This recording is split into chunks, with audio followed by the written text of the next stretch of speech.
Good evening. The regular meeting of the Board of Trustees for the Spring Independent School District is officially called to order on Tuesday, November 11th, 2025, and the time is now 7:02 p.m. Trustees present this evening are Trustee Hodges, Trustee Correa, Trustee McDaniel, Trustee Adams, Trustee Newhouse, Trustee Jensen, and myself, Trustee Durant. I'd like to ask everyone to please turn off and silence your electronic devices.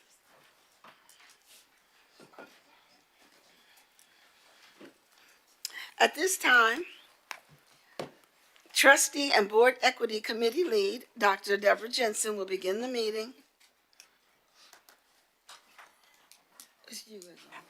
I was surprised hold at on. the, I was That was surprised last at the new month. title. I need to, let me correct that. It's Trustee McDaniel. He'll be reading tonight's equity statement.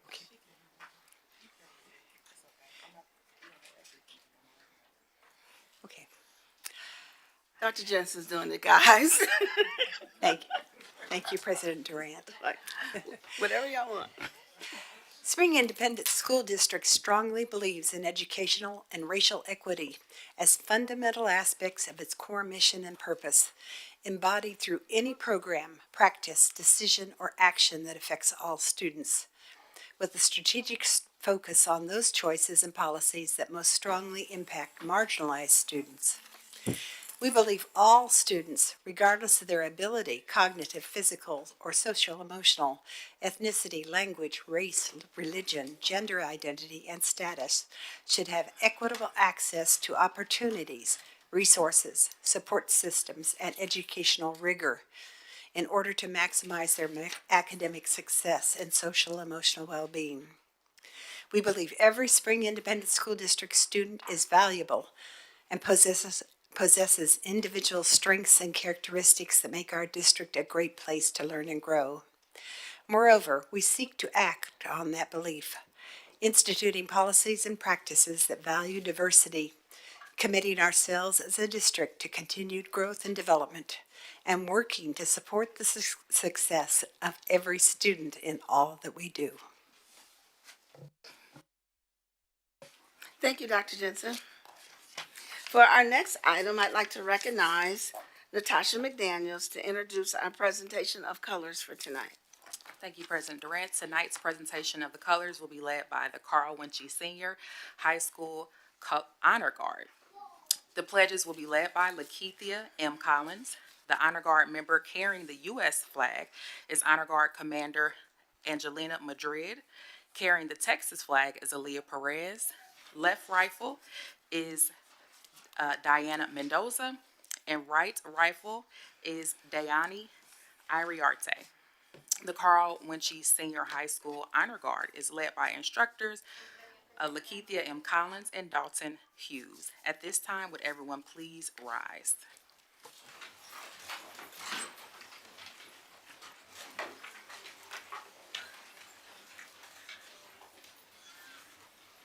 Honor Guard, attention!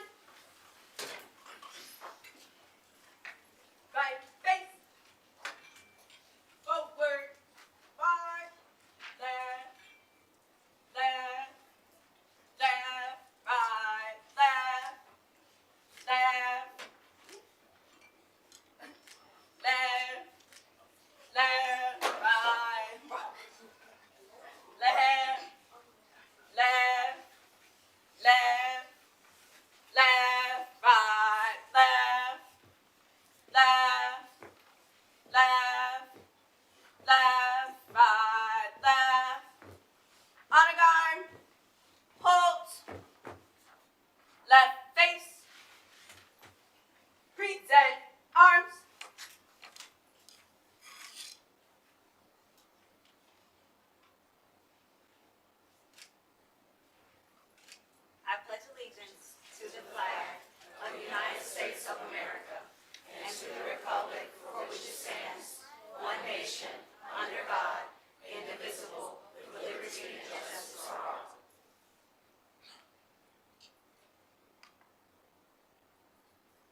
If you would please remain standing.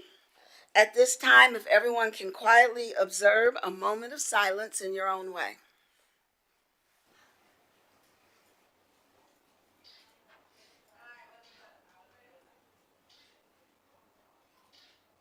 Thank you. You may be seated.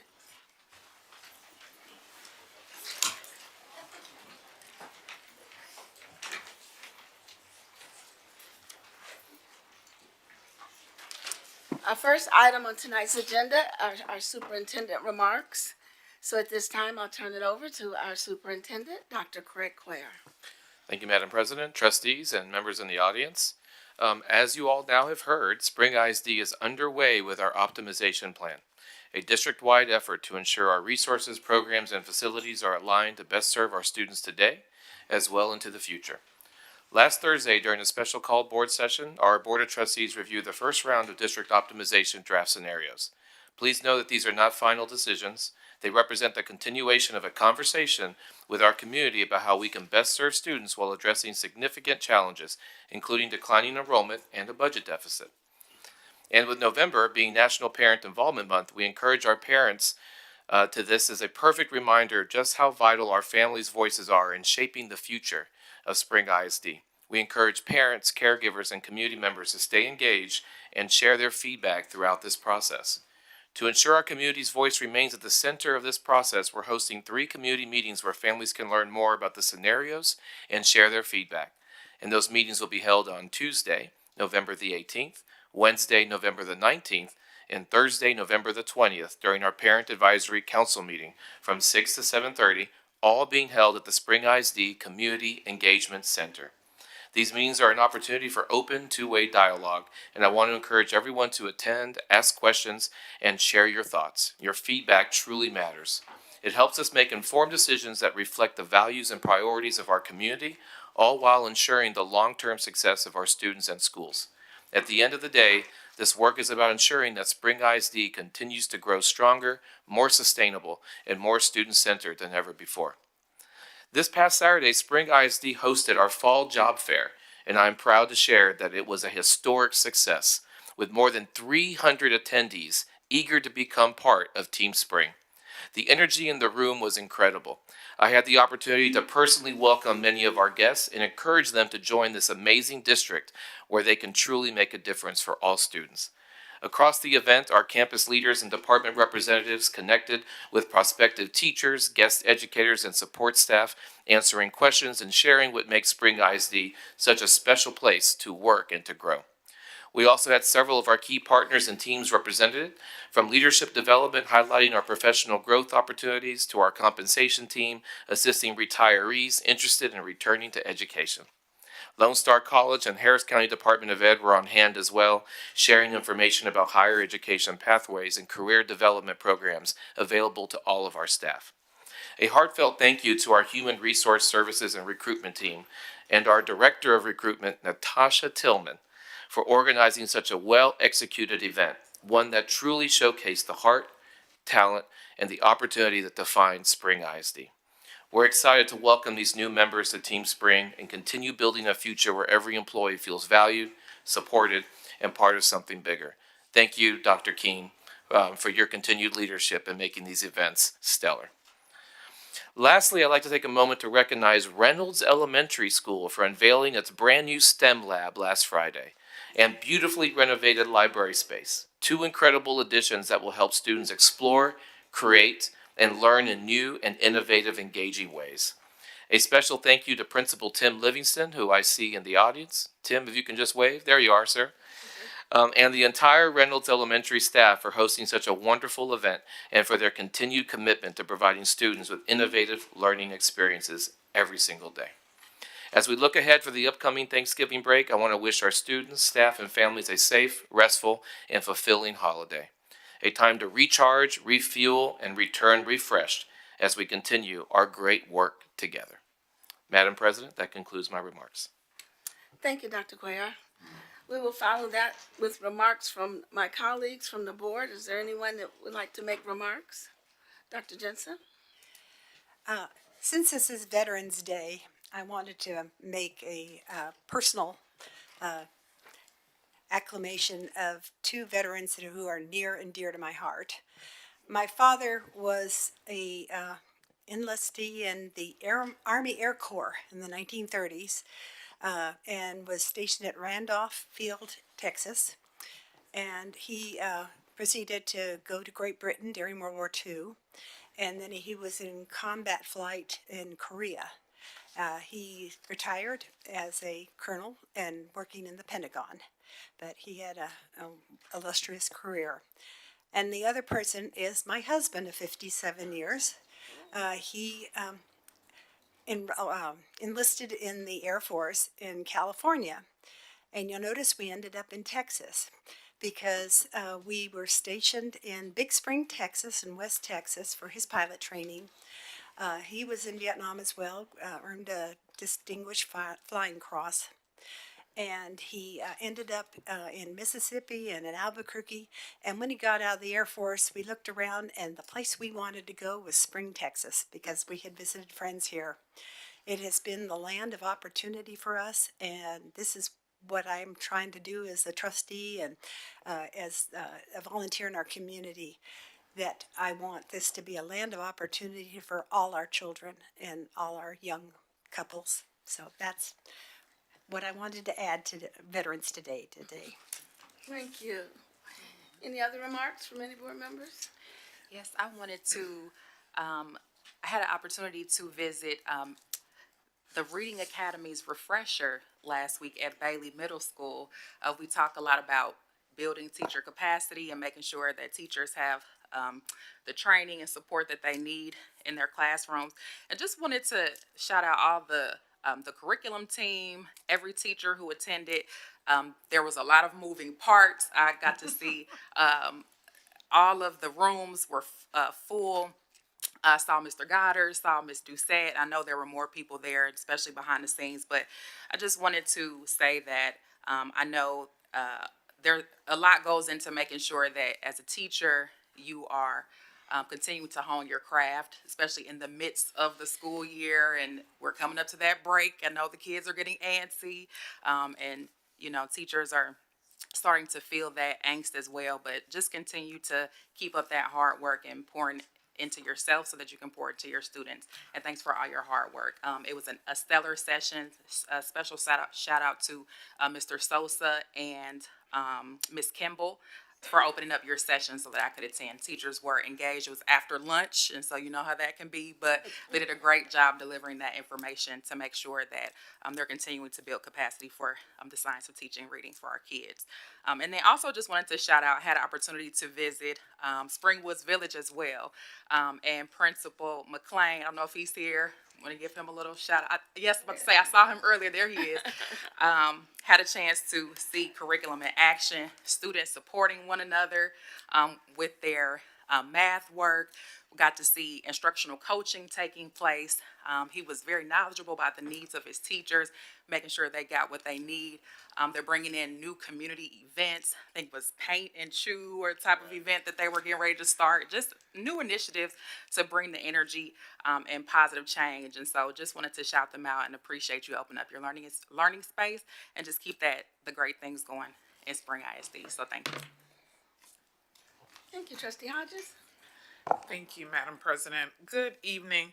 I wanted to thank everyone who took part in our table talks. I don't know if we've met since we had table talks. These sessions, as you know, are designed to provide the staff an open space to share their thoughts and ideas. So we wanted to just, thank you all who did show up, and just a reminder that those table talks are for the entire staff. So we want to make sure that we see more folks there, more staff there when we have the next table talk, because your voice matters and your feedback helps guide our work. I'd also like to take a moment to thank community members who participated in our recent Building Bridges with the Community. The feedback we received was extremely valuable and provided some great insight into the progress we made so far this year. While attendance was smaller than I had hoped, given the social media chatter and the discussions that take place on social media, I expected it to be standing room only, but that did not happen. So I want to encourage those who attended to help us spread the word and bring at least two parents, community members, business leaders, and those who have a vested interest in Spring ISD to our next session so we can continue to build even stronger connections with our community. And also, I'd like to thank the staff at Westfield High School. I've had a couple of constituents contact me regarding issues at Westfield, and the school leadership was very proactive and assisted the parents and scholars. So thank you to Principal Hunter and the staff at Westfield ninth grade school, Mr. Mesh and Miss Gillum. I hope I pronounced her name correctly. So thank you all for all that you do and being so proactive. And as superintendent has said, customer service is very important in our district, and Westfield definitely exemplified great customer service in assisting our parents and students who had a few issues. So I thank you. That concludes. Thank you. Trustee Newhouse. I'd also like to join Dr. Cuellar in giving hats off to Reynolds Elementary School. I had a wonderful time.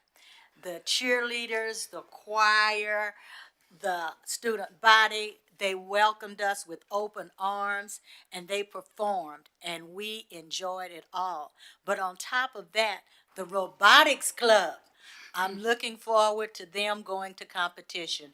They shared with us their goal for the year in sharing their robotics exercises with us. And the plan is to compete in competition. So want you to know we're willing to support you in every way we can. The students are excited about it. I was excited in watching the robots that they had built and moving arms taking place. So please let them know that they have our support and we are wishing them well. Thank you. So it's been a busy month. So I have a long list of things that I wanted to address. And so I'll start with, I had the opportunity to attend the luncheon for one of our partners, Good Reason Houston, did their annual Connected lunch. And there was a lot of our spring folks that were in attendance at that lunch where Superintendent Goffney talked about the way she has turned Aldine around, and there was some lessons in there for us that I know our folks were paying attention to. I want to congratulate my colleague, Natasha McDaniel. The two of us this past week completed Georgetown University's Certificate in Education Finance. A lot of the questions that you hear us ask, and a lot of the way we're thinking about our budget and our finance has been formed under the instruction of Professor Marguerite Rosa at Georgetown University.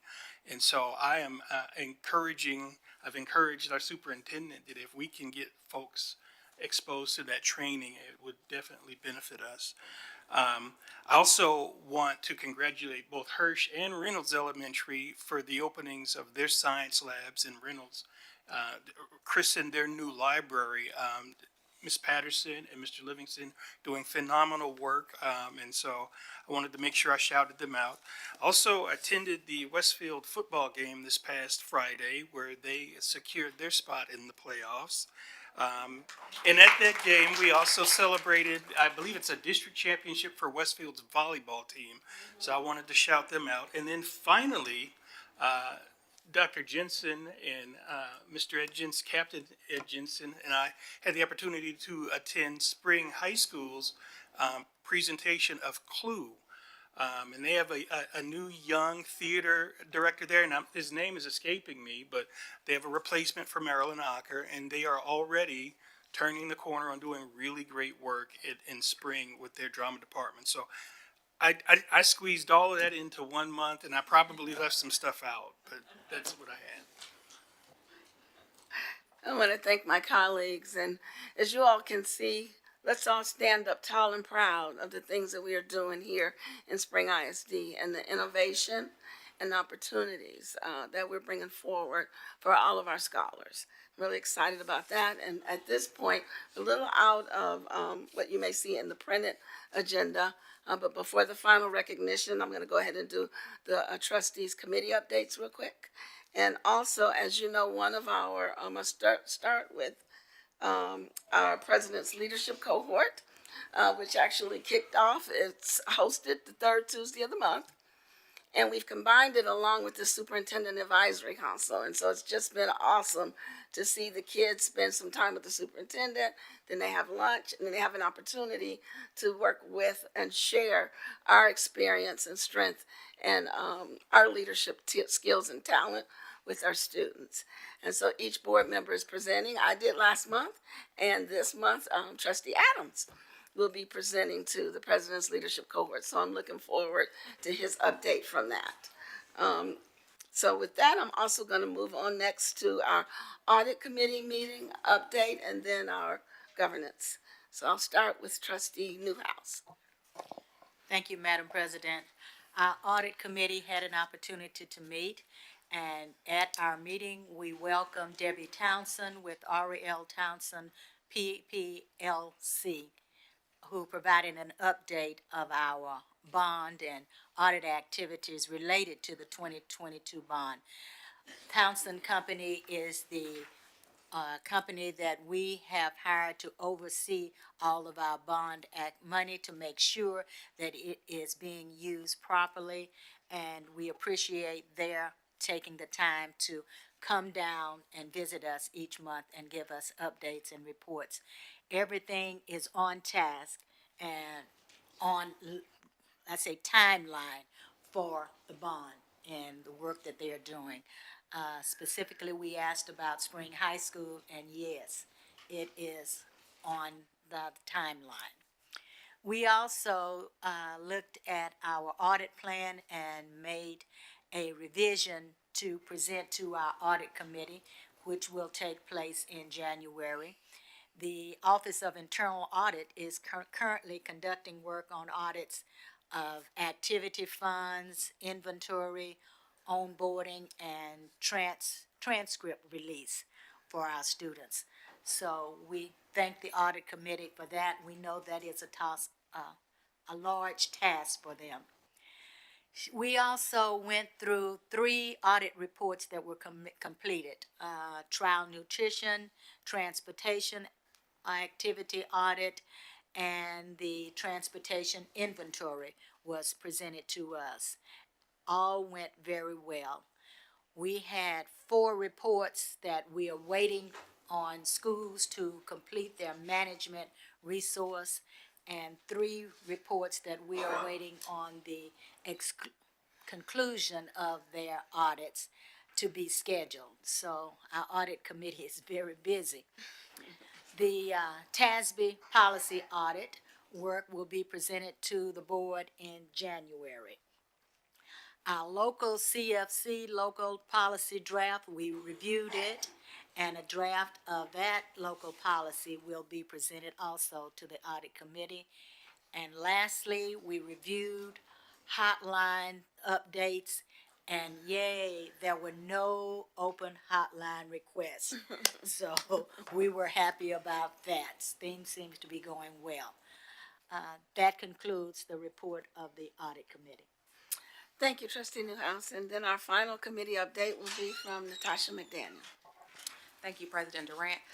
Firstly, thank you to those who shared your board operating procedures documents that we jokingly call homework. If you haven't shared those with me, if you could please send those as soon as you can. If you have any questions, just let me know regarding which items you believe should be or should not be added to our board operating procedures as we work through revising that document.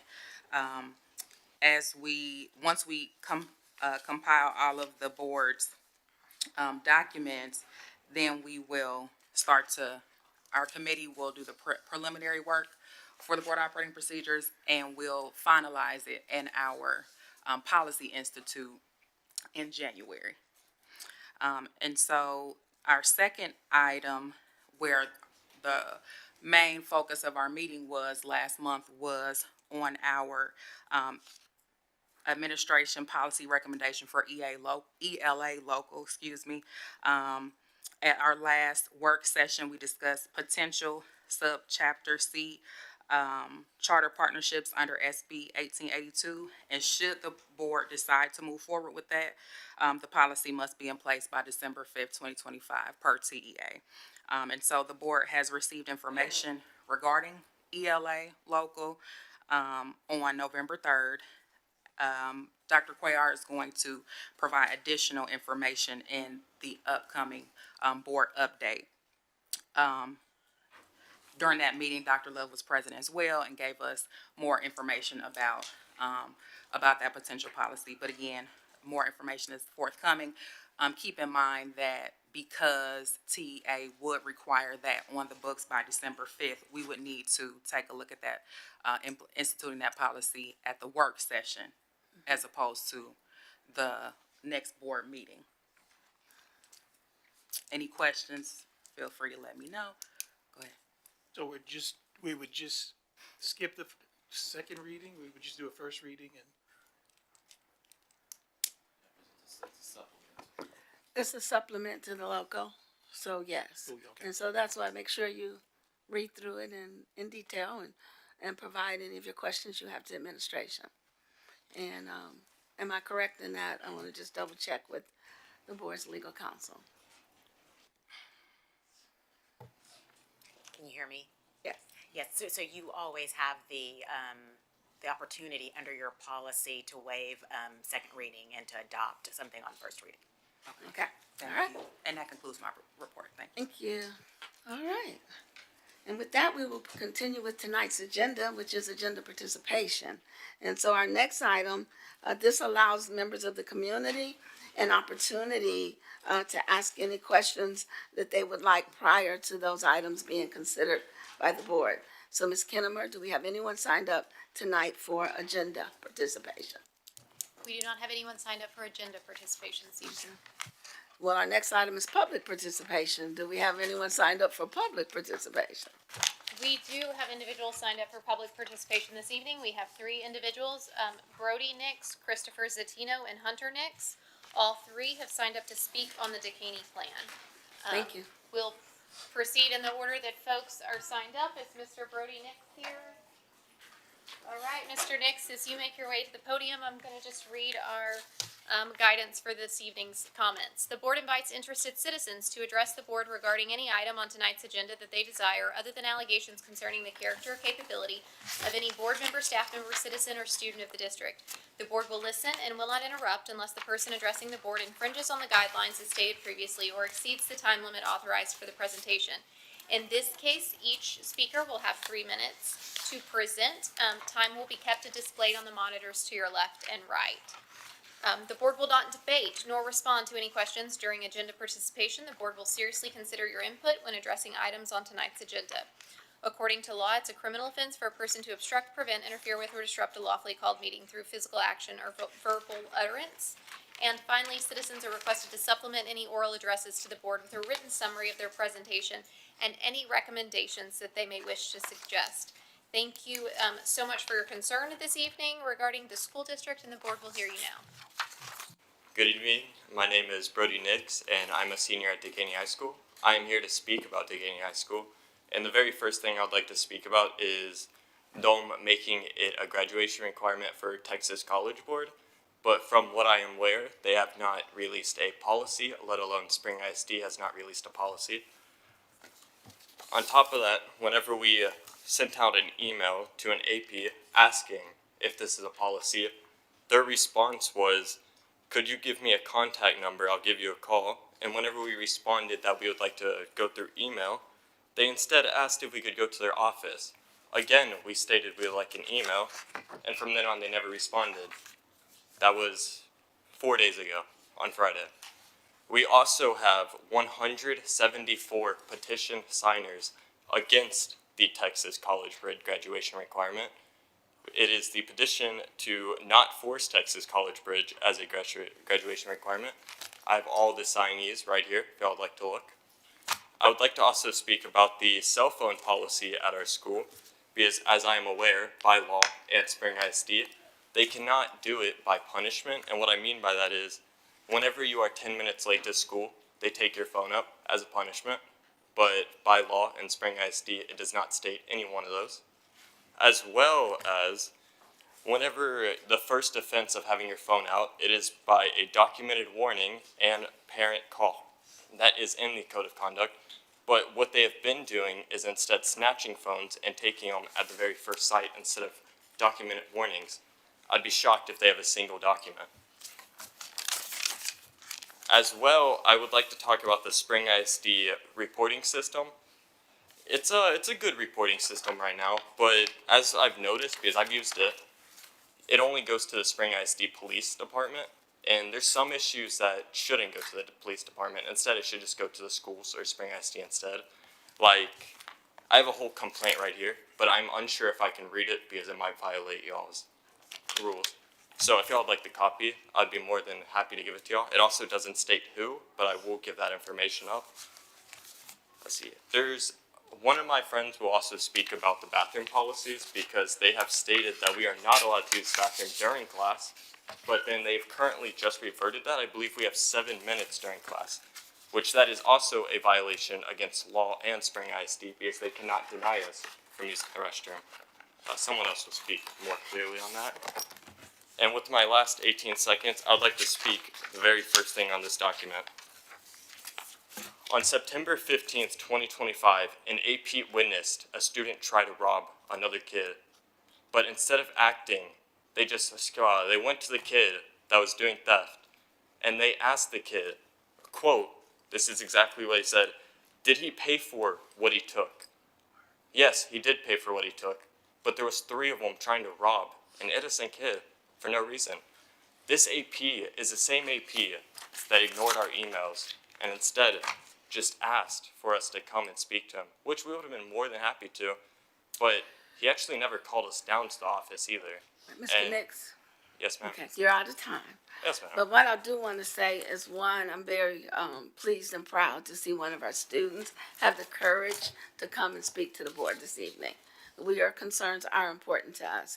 If you can please provide Mr. Schaefer, sitting right there, copies of what it is you would like for us to have, he can make sure we get those copies. I do have one question. Is it okay if I leave these up here for now because my other colleagues will also Absolutely. read off of them? Absolutely. All right, thank you for your time.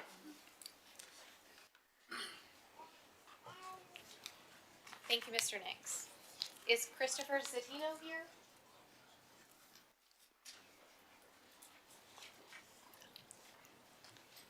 Christopher, as you're approaching the podium, I'll just remind you that you'll have 3 minutes, and that time will be displayed on either side, the screen to either side of you, and it will begin running when you begin speaking. Yes, ma'am. Thank you. You may address the board. Good evening, board. I've previously spoken at board meetings, but I'll introduce myself real quick. I'm Christopher Zatino. I am the battalion commander at the Andy Dekaney Wildcat Battalion in NJROTC. I'd like to also discuss some of the Dekaney's turnaround plans and their failures about them. So recently, an article by the Houston Chronicle came out discussing the ups and downs of Dekaney's turnaround plan. I was actually an interviewee of the author of that article. I discussed more into depth to her about Dekaney's failures with their new turnaround plan. For example, our academic support is low now. They're requiring Texas College Bridge, and which is completely out of regulation. Teachers are now forced to use presentations created by admins using AI, which restricts freedom to be able to have teachers use their own resources and their own educational knowledge and experiences to truly teach students. The quality of our teaching is going to go downhill if this plan keeps being enacted. Next thing I'd like to address would be the student voices.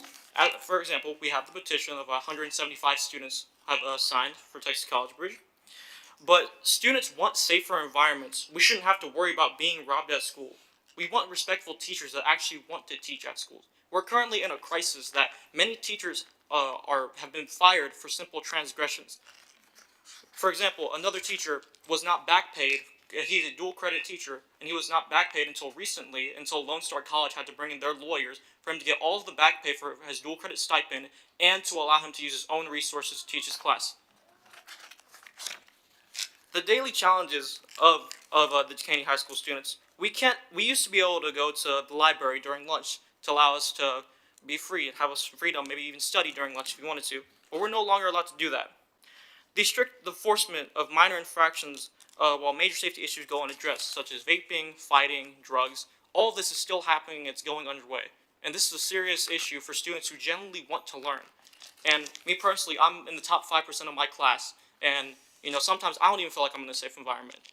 And honestly, this entire speech of myself is a call for help to the board. Decaney High School entire plan revolves around micromanagement. And in the NJRC program, I've learned how to be a leader, and one of the best aspects of being a leader is being firm but fair. Our leadership has the firm but not the fair.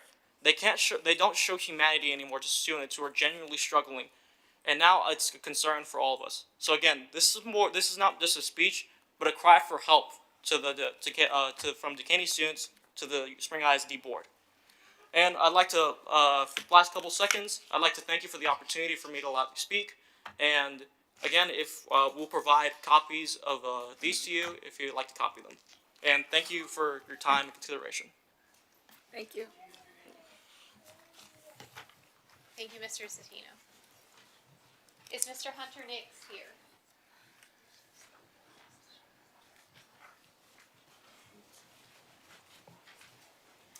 Mr. Nix, as you're making your way to the podium, I just remind you your time is on either side of you on the screens, and it will begin running when you begin speaking.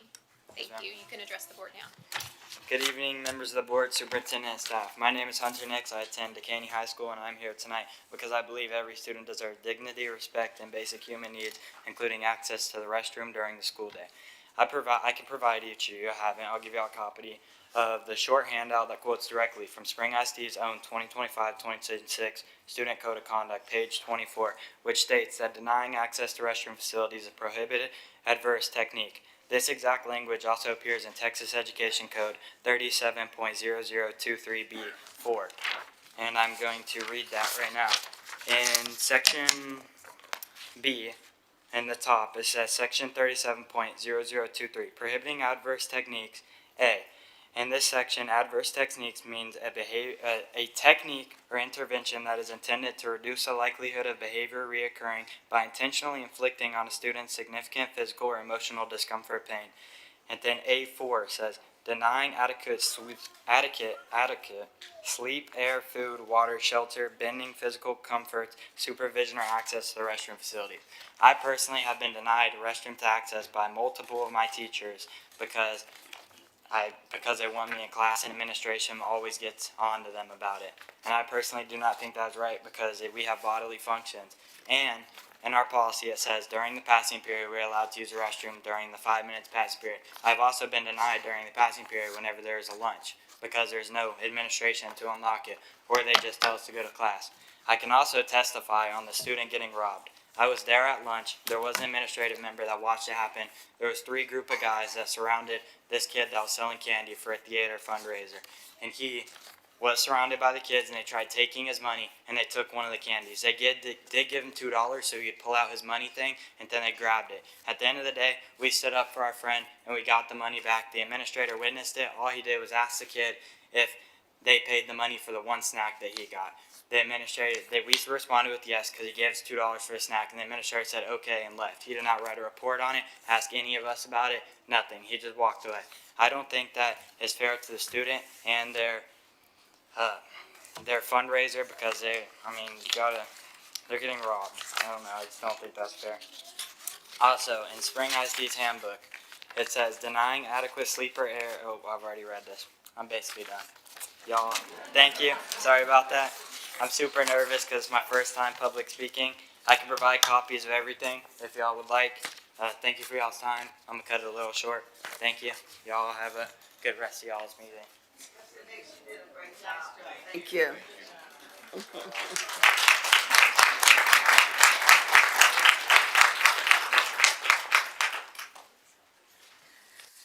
Madam President, that concludes public comment. Thank you, Ms. Kennemer.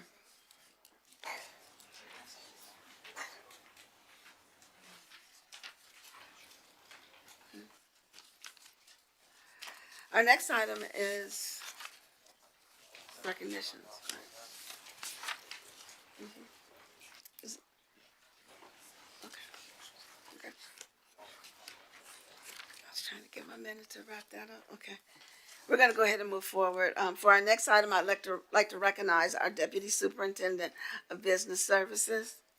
I'm sorry, our Chief of Staff, Dr. LaTracy Harris.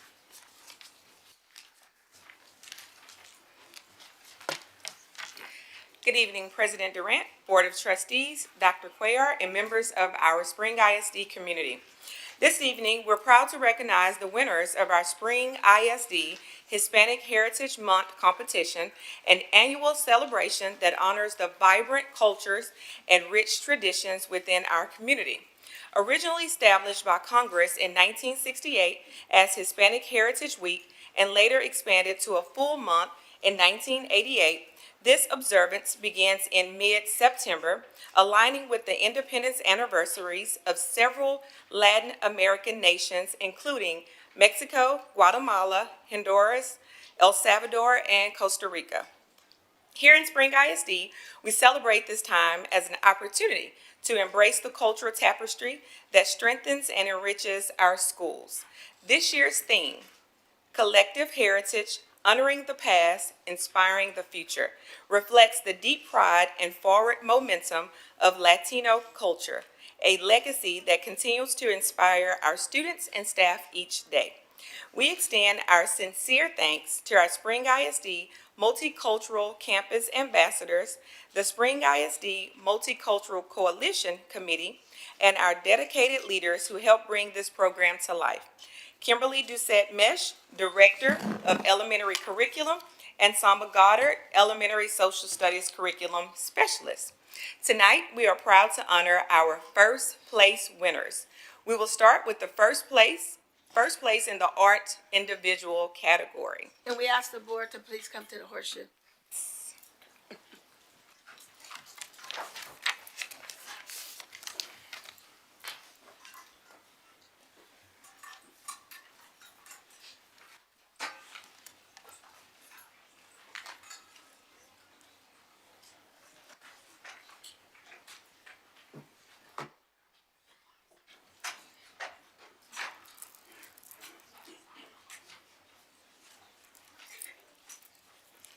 So we will start with our first place in the art individual category. Students, when you hear your name, please come to be greeted by the board members. Also, please stay up so that you can take a photo. We also ask that the principals and the multicultural ambassadors come up with the students as well. First grader from Beniki Elementary, Dariana Rios.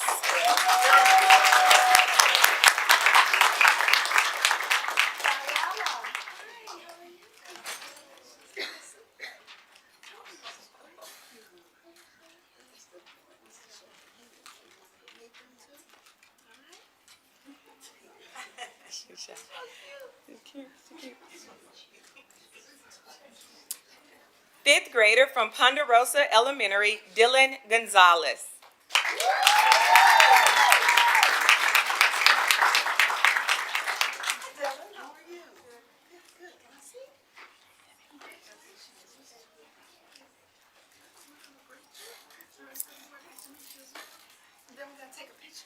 Next, the first place winners in the arts group category, fourth graders from Northgate Crossing, Tatiana Gomez and Yoselin Rios.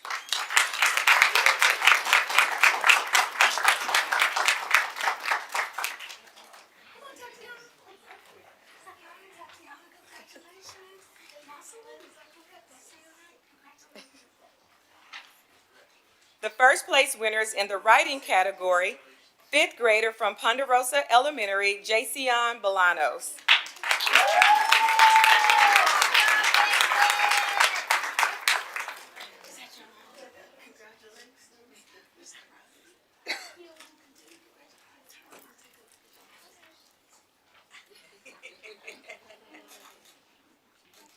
All right. Also, first place winner in the writing category, fifth grader from Jenkins Elementary, Skylar Tizino.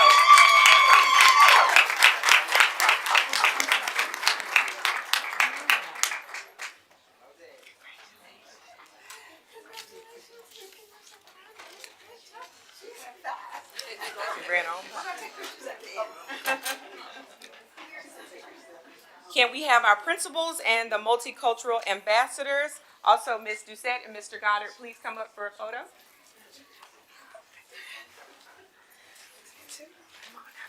Hi, I'm so proud of you. Congratulations. Oh my God. You skipped me, Miss Doucette. She ran right past you.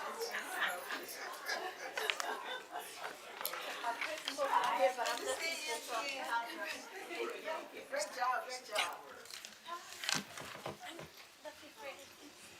Oh, come on in. Congratulations. Absolutely. Now, here's the great thing. We're going to see how communications can get us all in one vote. Everybody line up right here, please. Okay. Everybody come this way for me.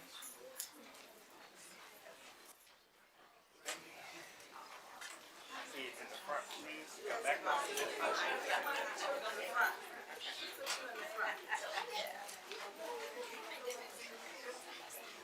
Okay, is yours still? Yes. Okay, you know what? Then let's keep it. Yeah, but I'm gonna get on the camera.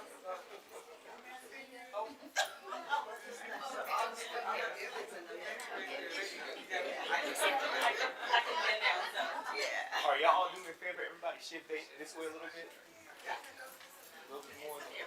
Perfect, perfect, perfect. All righty.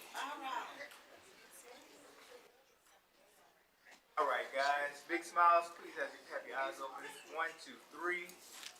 One more. 1, 2, 3. Perfect, perfect, perfect. All right, don't move, don't move, don't move. Don't mom and dad. Okay, let's just let the parents get their shot here. Photos.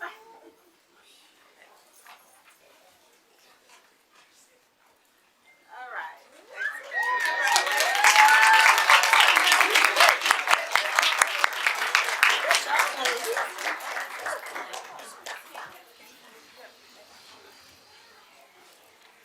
For the next recognition, I would like to call David Langerby up to recognize our Point of Pride.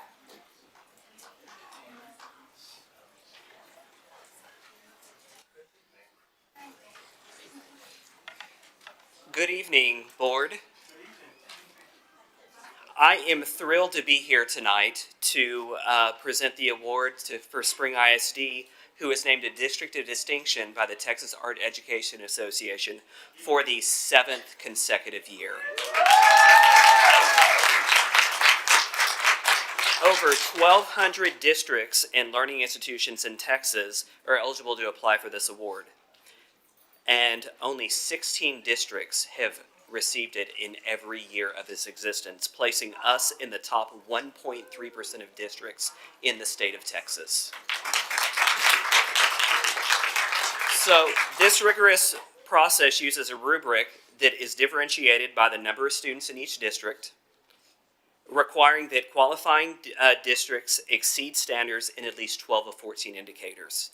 These indicators cover participation, teacher training, and student achievement.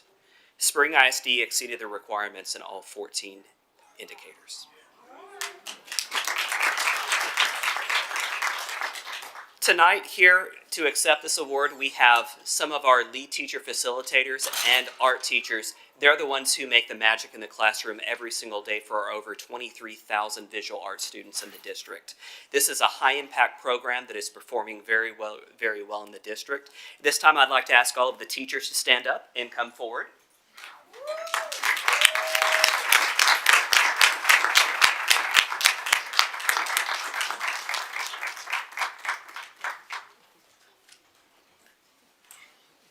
Congratulations. 7 years in a row.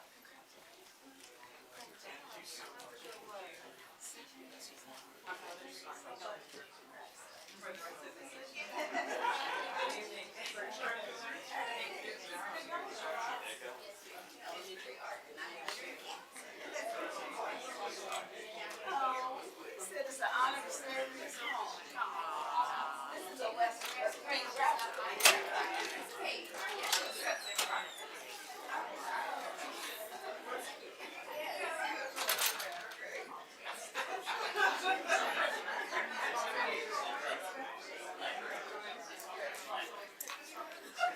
while the board is meeting and greeting our teachers, I'm going to take a minute to just recognize Dr. Elizabeth Jensen. If she'll stand up for a moment, she will be taking her mom's seat next month on the board. We're so excited about having Dr. Jensen to join us and continuing that legacy from her family. So great job.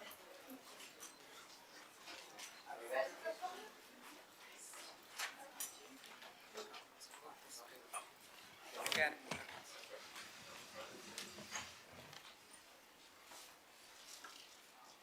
Alrighty.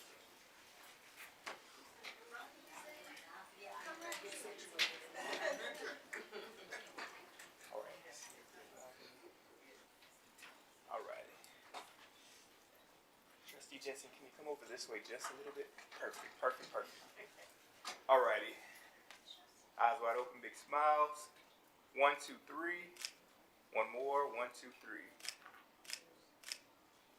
Alrighty, thank you.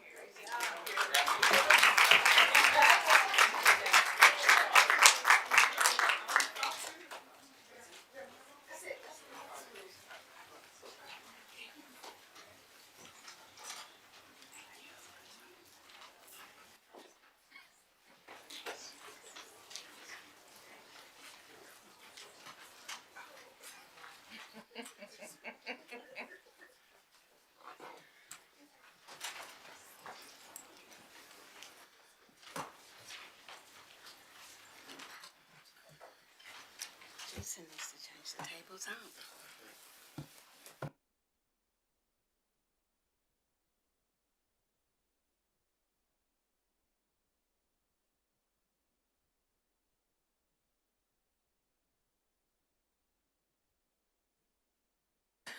We're going to take a really quick 2-minute break to give us an opportunity to set up the table. So we'll take a quick break now.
Let's start winding it down.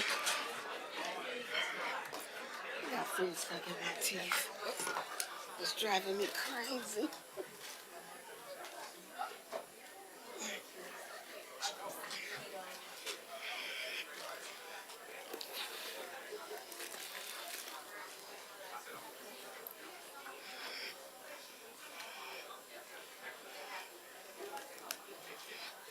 I do have one in my wallet. Yeah. Thank you.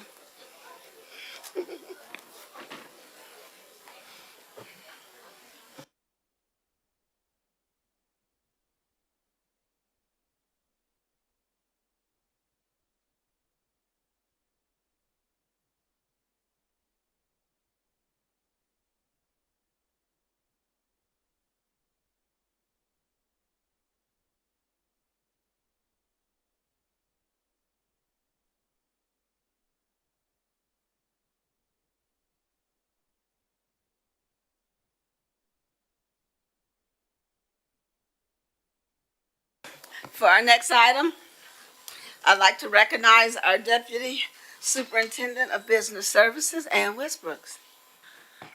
Thank you, Madam President. Good evening, members of the board, Dr. Cuellar. This evening, we have our annual financial report, which is referred to as our annual comprehensive financial report, or the acronym ACFR, as well as our audit results for the fiscal year ended June 30th of 2025. So I'd like to call forward our audit partner, Ms. Selena Sarasaras, and our audit senior, Ms. Eileen Macalento, to come forward and present the auditor's report.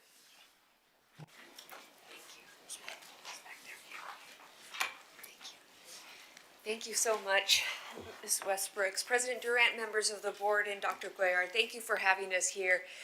And I do want to thank, she's way in the back, but Eileen Macalenta, our senior manager, she did the heavy lifting throughout the audit, so I thank her for her efforts. But, you know, I thank your team for getting through this audit. It's not an easy task. And so She's welcome to come up. sorry.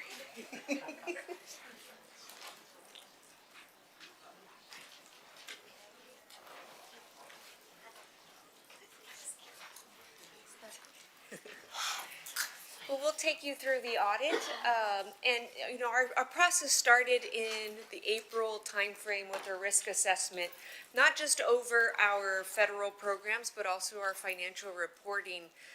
We're looking at internal controls, what did change, if there's significant personnel changes that would affect our risk assessment. And then we tested those controls and then determined the extent of our substantive testing, which takes place after the district closes its books subsequent to June 30th, 2025, and we'll go through those procedures.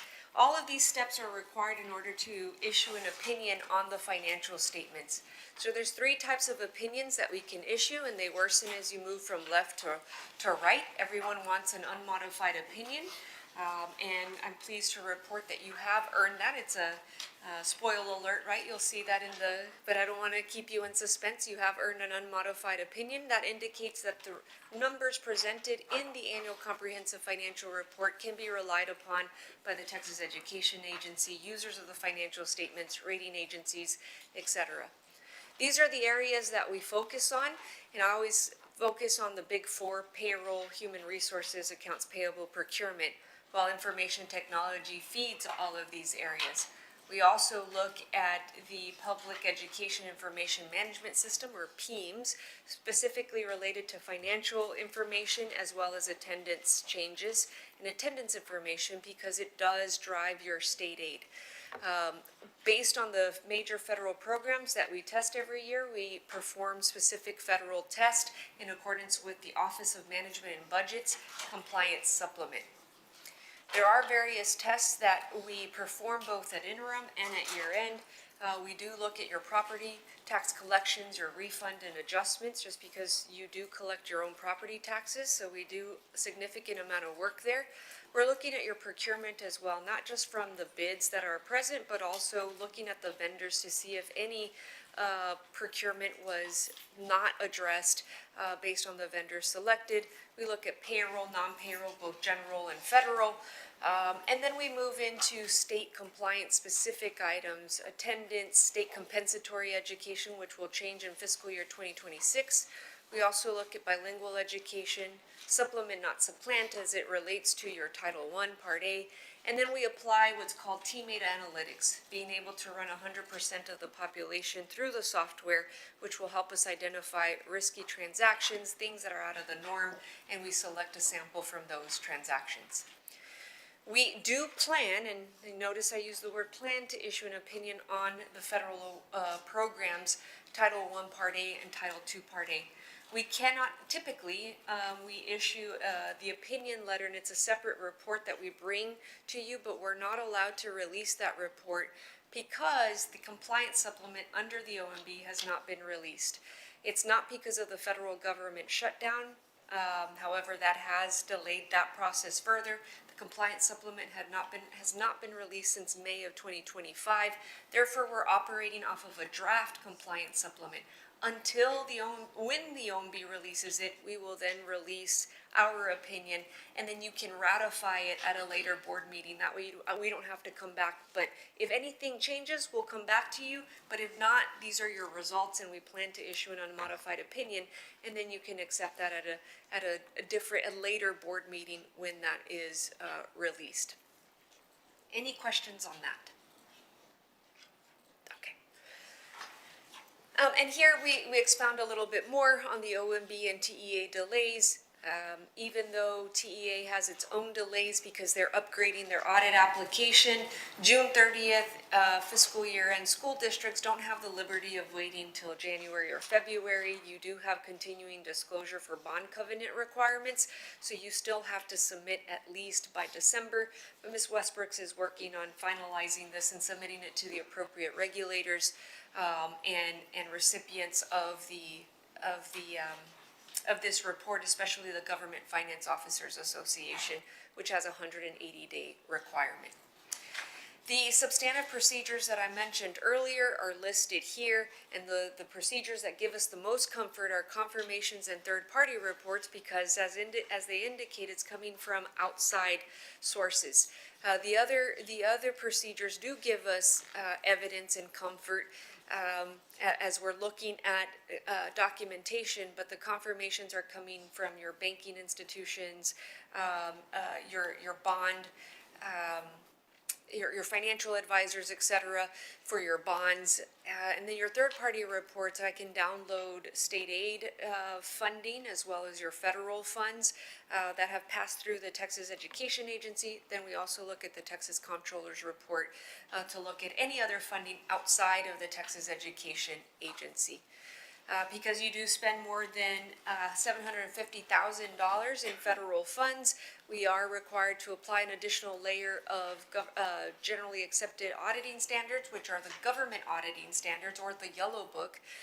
And as I indicated earlier, we are issuing an unmodified opinion with no internal control findings or compliance findings that would be included in the single audit report or in the Yellow Book report. We made recommendations at the audit committee level when we met last month. Nothing that would rise to the level, again, to be reported to the Texas Education Agency. The required communications, we did issue our engagement letter February 11, 2025. In the summer, when we were conducting our interim field work and when the fiscal year ended, we issued letters to the board letting you know we were on site conducting our procedures and making you aware of two audit risk and our job to mitigate those risks. At that time, you were able to provide us any feedback with any concerns so that we could address those through our procedures. We always have to look at the new standards that are effective in the current fiscal year, and this year it was GASB 101 and 102. GASB 101 had the most significant impact, and that was compensated absences. What's changed here is not only do you accrue what is available for payment at the time an employee separates from the district, but also estimate how much of leave an employee will use in the future. So almost having a crystal ball, which we do not. It was quite an exercise that your team went through. And in the end, that is recorded in the financial statements that Ms. Westbrooks will discuss. We didn't have any disagreements or difficulties conducting our audit, and also because this is an audit complying with attestation standards, we have to be independent of the district, which we assert here tonight that we are. We don't believe that you consulted with other accountants. This especially happens when you're opinion shopping, if our opinion was an adverse one, but we don't believe that has happened. And anytime you ask us for technical advice, our response is not contingent on you retaining us as your auditors. And finally, the most significant estimate included in your financial statements are state aid because of the attendance that is incorporated into it, and it is a hefty calculation done by the state and by your team based on the state aid formula. Any questions for us?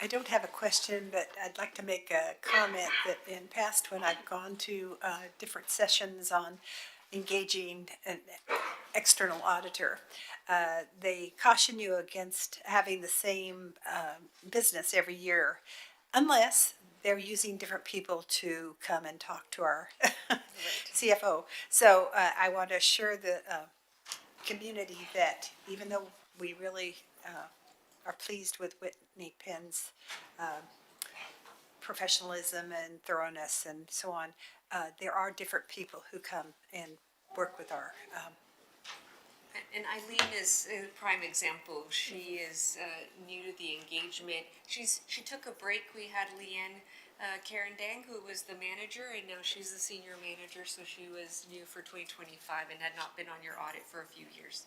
We're very sensitive to the sums of money that Correct. are being involved here, and that some people are not above board, so we really appreciate the professionalism and the honesty and Yes. so on. Thank you, Ms. Jensen.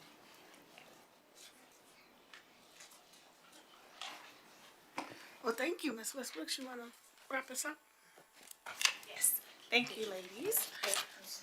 Okay, so I will actually walk us through the annual comprehensive financial report, which is on page 29 of your books. It is, as the title mentions, a very comprehensive report. And so what I want to do is make sure that the board members, as you're doing your studying and reading through the document, that you know what's included here, where to find the information, and then I'll spend the bulk of our time just focusing on the hardiest part of the financial statements. So if you turn to the table of contents, which in your book is on page 33, and there's 3 sections of this comprehensive financial report. The introductory section, which is the very beginning, and that's where you find all of the general information about the school district, the local economy in which we operate in, the district's vision, mission, the information about the district's tax base, and all of that is included in the introductory portion of this report. The second section is the financial section. Are you all with me on page? Okay. The second section is the financial section, which is what I refer to as the heart of the document. So that's where all of the individual financial statements are located, as well as the management's discussion and analysis. So we go through the document. You could actually lift the management discussion and analysis, which we refer to as MD&A. You could lift that out and just read that portion and have a really good understanding of what happened with our financial statements throughout that year. And then the detail behind those numbers are all within those individual financial statements that follow. And then the third section is the statistical section. And so this is where you'll see several trend analysis and trend data. So you can see anything from the last 10 years of how our taxable property tax base has trended over the last 10 years, how residential values are going up or down, how commercial property is going up or down.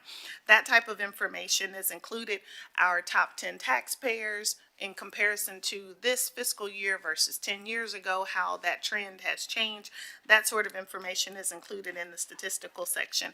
And I always chuckle a little bit because for so long, it was easy to look back and kind of see what the future might look like because the trend information made pretty good sense.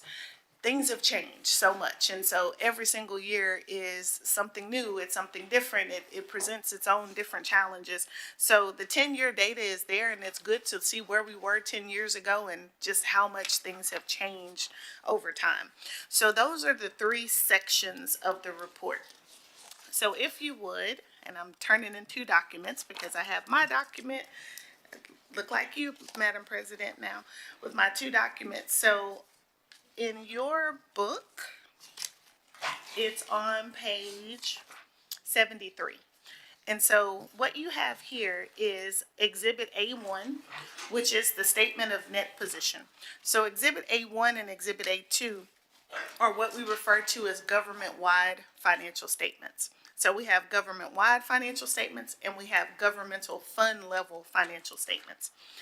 The first one here, the government-wide financial statement, we're looking at both short-term and long-term assets and liabilities.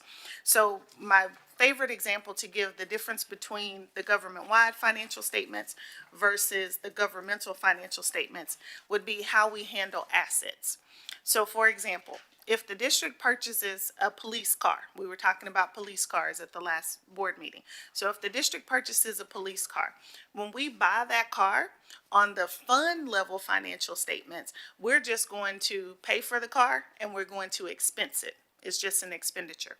But on the government-wide financial statements, we're going to set that as a capital asset and we're going to depreciate it. So if it's $40,000 total cost, then we're going to depreciate the value of that police vehicle over the next 5 years. So that's really a good example of the difference between how we would handle an expenditure on the government-wide financial statements versus how we handle it on the fund level financial statements. And so then we have two financial statements that reconcile between the two. It takes the governmental fund financial statements and reconciles it to the government-wide, and that reconciliation is on Exhibit B2 and Exhibit B4. So what you have here on page 31 of the document, page 73 of your binders, is this first government-wide financial statement. And so you can see our total assets are $1.3 billion. We have deferred outflows of resources of $99 million. Our total liabilities is $1.2 billion with deferred inflows of resources of $110 million. And then the district's net position is $110.7 million. And so there are lots of different numbers here, but I'll get into the deeper numbers that will seem a little bit more relevant when we get into the fund level financial statements. So the next statement is the statement of activities, which is on page 74 of your document. And so here, this is more the revenue and expenditure picture of government-wide, that the intent with government-wide financial statements is to make it look more like a profit and loss type statement that you would see in a non-governmental entity. So here you see our expenditures on the government-wide basis listed here at $507.5 million. You see charges for services. So charges for services for a school district in our case would be things like athletic receipts, child nutrition, if we have students that are purchasing any items from the cafeteria, and also our medical plan. So with our employees are paying their portion of the medical plan, the district is paying the district's portion. So those are charges for services. And then of course we understand our grants and contributions. So then at the bottom, you see our revenues, things that look familiar, property taxes, state aid, investment earnings, things of that nature. And then it works ourselves down to the ending net position of, again, that 110.7 million. Now, it looks a little different here because you see the net position as of July 1st, as previously reported, and then you see the beginning net position that's restated. And the reason for that is what you heard Ms. Sarah Saras mention when she said with the new GASB pronouncement, which is Governmental Accounting Standards Board, that GASB 101, which had to do with compensated absences, we actually had to go back to the previous year and recalculate the value of those compensated absences. So if one of our employees that has vacation days were to use their vacation days, what's the value of those vacation days at the end of the year? So we had to go and recalculate that value, and the difference was $158,000. So that's the restated beginning net position. That's why you see two different starting numbers there.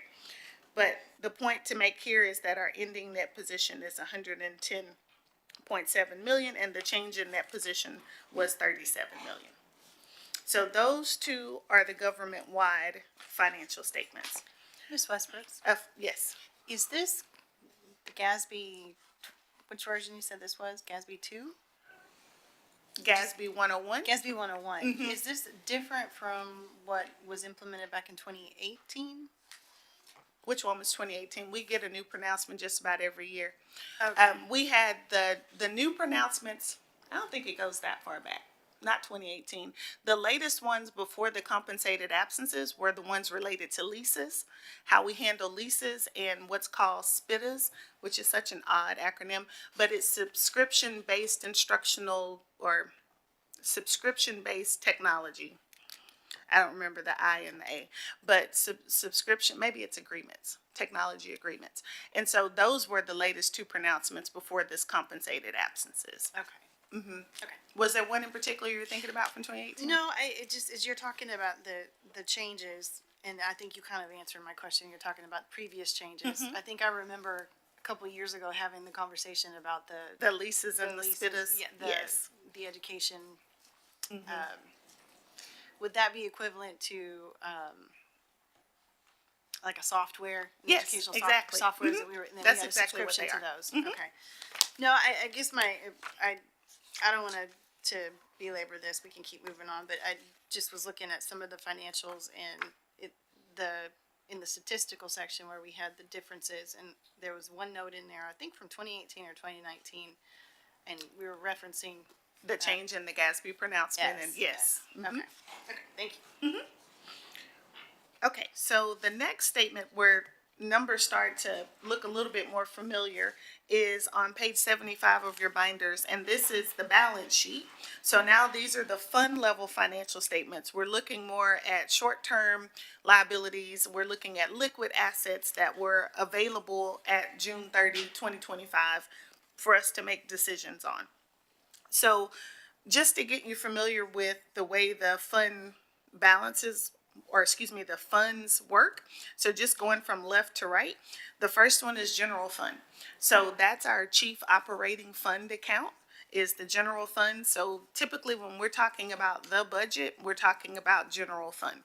And so that's the one that we're putting the majority of our efforts into when we're going through the budget process. The next one is debt service, and so that's the fund that, of course, is used to pay off our bonded debt. The capital projects fund is the fund that the actual work is happening. So the expenditures for Spring High, the expenditures for EPIC, you're seeing those costs run through the capital fund project. And then the total, those non-major governmental funds, are all of our other special revenue funds. So child nutrition, IDEA B, which is for special ed, Title I, which is for at-risk, that's all going to be included in that non-major governmental funds category. So here you can see our total assets on the fund financial statement for general fund was $153 million. Our total liabilities was $52.3 million.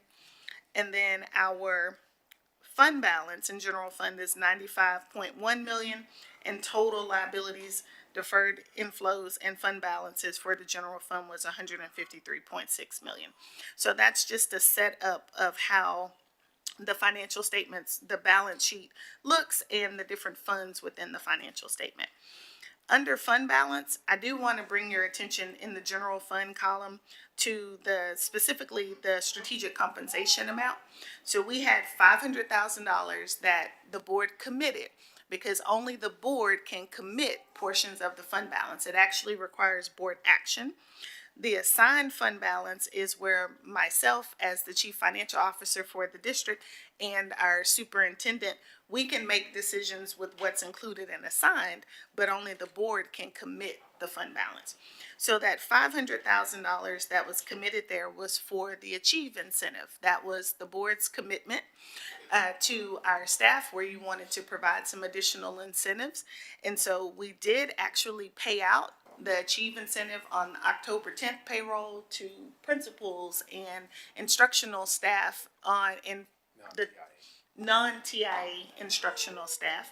And the total was $399,400. So that means now, of that $500,000, we just have a little over $100,000 available. So I'll bring a new committed fund balance back to the board at a later date before the end of this fiscal year to update that commitment to what's remaining. And then with our assigned fund balance, the vast majority of that is related to just a portion that we set aside for fiscal stability, is about 10 million, and then 1.1 million is for our rollover of our encumbrances. Okay, so on page 77 of your binders is the statement of revenues, expenditures, and changes in fund balance. For me, out of all the pages, this is the primary document. This is what it boils down to. How did we end the fiscal year for the year ended June 30th, 2025? So with general fund, you could see that our total revenues coming in was $341.6 million.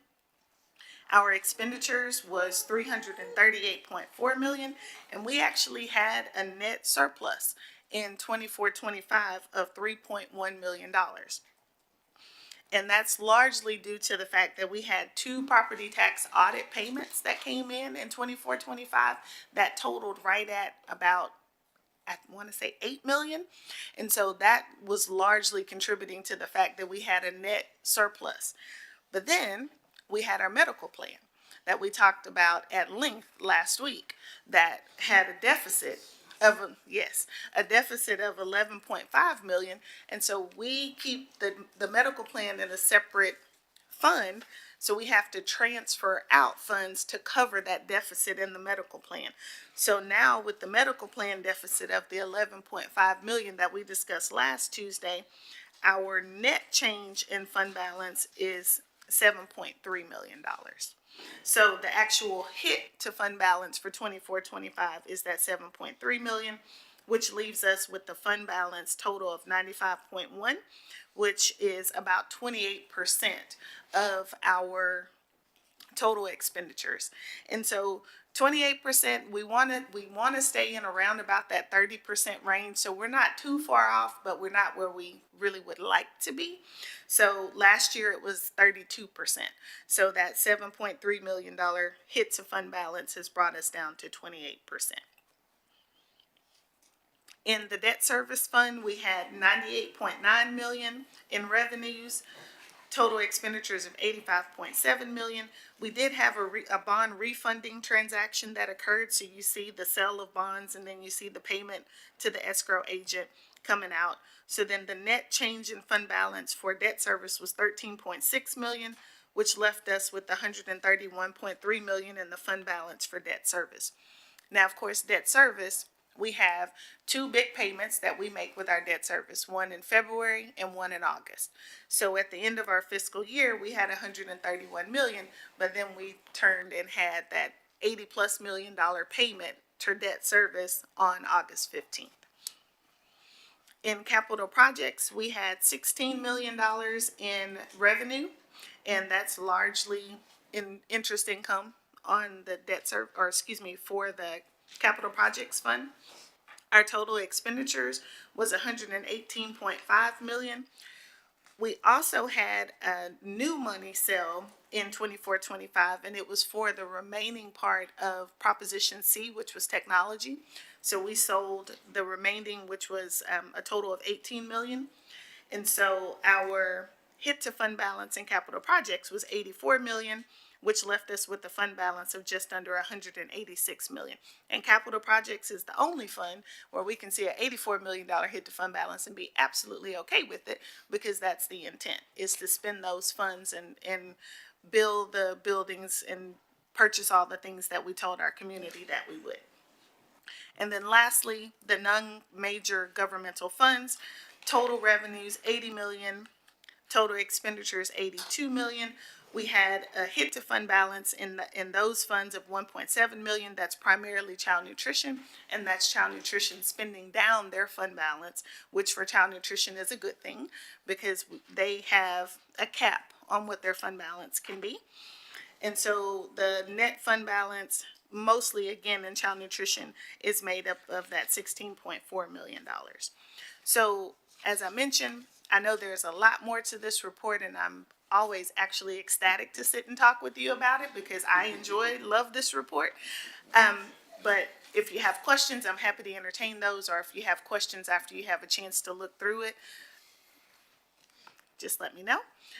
And then also, I know Dr. Jensen's absolute favorite report, the popular annual financial report. We bring that one in December, and it's much more reader friendly, I guess is the better way to say it. Yes. Ms. Westbrooks, can you just quickly explain the importance of the fund balance and how quickly it can disappear given a catastrophe? Because as we're going into this optimization season and we're talking about trying to save pennies, you know, there seems to be this general misunderstanding in public that we're so flush with cash and where's all the money going? And so if you could just kind of briefly talk about that a little bit. Thank you for that question. So fund balance is critical, especially as you mentioned in times of crises when there's something that it's just like your savings account in a way. Now it's a little different than your savings account because it's not all just sitting in the bank at one given time. This also has some accruals in it. It's money that we'll receive after the fiscal year closes. There's expenditures that'll happen after the fiscal year ends.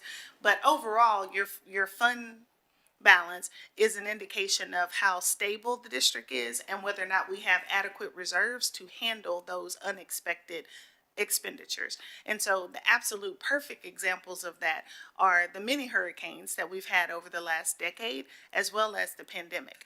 And so because we had a very healthy reserve, when the pandemic hit, we were able to purchase devices for our students right away because we had funds set aside to deal with that long before any ESSER money came along or anything like that. Spring ISD was able to weather that storm figuratively on our own beforehand. And so that's the importance of it. And when economic downturns happen, we're able to handle the district's expenditures before any or if any relief comes to us. Same thing when we were looking at the loss of federal revenue earlier this year. There was a moment when we didn't know what was happening with 21st Century, for example.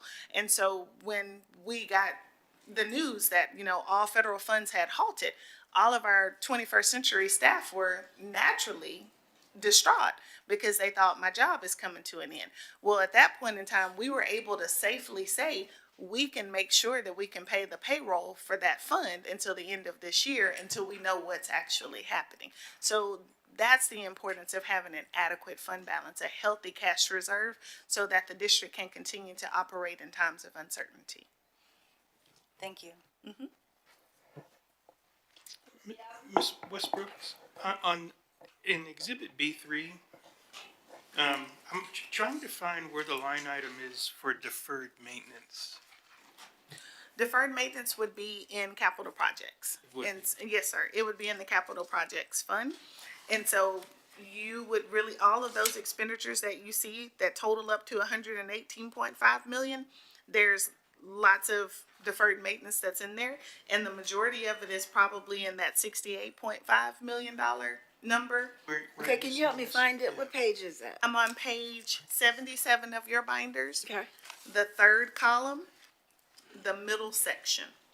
That 118.5 million. Gotcha. Yes. So deferred maintenance for our facilities would be in that. It's a It's capital a project. portion of it. That's not the whole thing. No, it's not all of it, because there are some construction costs in here as well, because we did start our construction in this year. So that's not all deferred maintenance, but this is where the amount would be. Okay. So what I'm trying to do is identify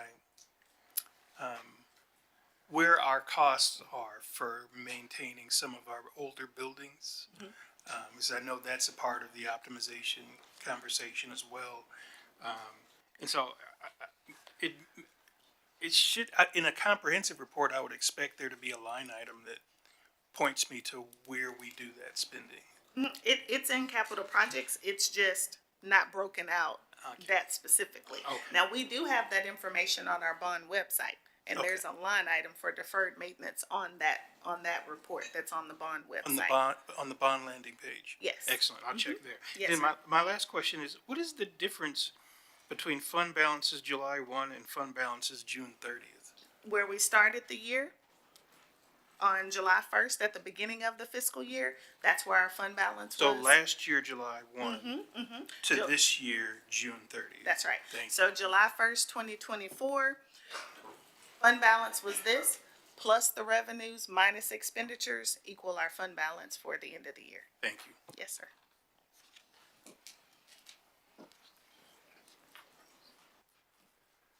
Okay. Thank you very much. Very good. Any more questions? I did. I had one more.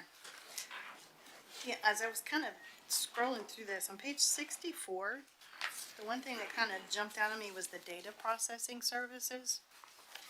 That cost increased. Well, it's 24 of the report, 64 of the binder. Okay, thank you, because which page of the report is it? 24 of the report, page 64 of of our binder. Yes, and so we've had lots of discussion about that amount. You're talking about data processing services? Yes. Yeah. Yes. So I mentioned when I was doing the Schedule B3 that we had a new money sale, and it was for technology. And so we sold $18 million of that final tranche of availability with Prop C for technology. And so as soon as the funds became available, technology began spending them. And so those projects, the fiber, all the projects that were related to technology were happening pretty quickly. And so that's that big increase between last year and this year. So we wouldn't expect to see that big of a jump for next year as an No, example. because they're out of money. Okay. The only reason I ask is because I know how expensive technology is getting, and Yes. we are very tech heavy here in the district. So Yes, and similar to Trustee Adams' question, with deferred maintenance, when we're going through the bond process, deferred maintenance kind of becomes what's left over, because there's always considerably more deferred maintenance in a district our size than funds are available. So then we have to go and prioritize whatever funds we are able to allocate to deferred maintenance. And technology is basically the same. By the time we finish a 5-year bond program, the needs have started all over again. And so they're another category where there's never quite enough funds available, but they were quick to spend what they had available to upgrade what we could.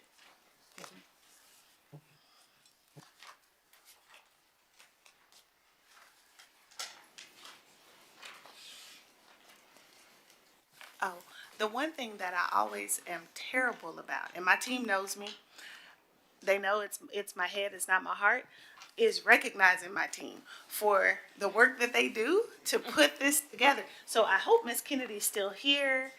Dr. Hillary is here. Yes. Yes. Thank you So I think those are the only two members that we have here, but there are several others, and I know some of them are online because they've been texting me.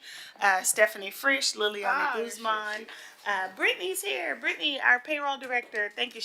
Brittany is not one to let you not recognize her. So you have to know her. But I can't say enough about the financial services team. They are my heart. I love them dearly. They work really, really hard, and I just always forget to say that. I'm like, oh, I'm done. And I'm like, wait, no, I'm not done. I have to recognize the team. So thank you to all of you that are here, and thank you to the ones that are at home listening as well. Brittany can stand up one more time.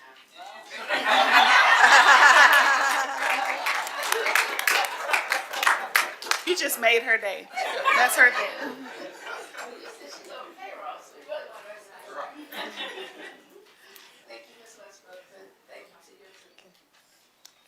I appreciate all of your hard work.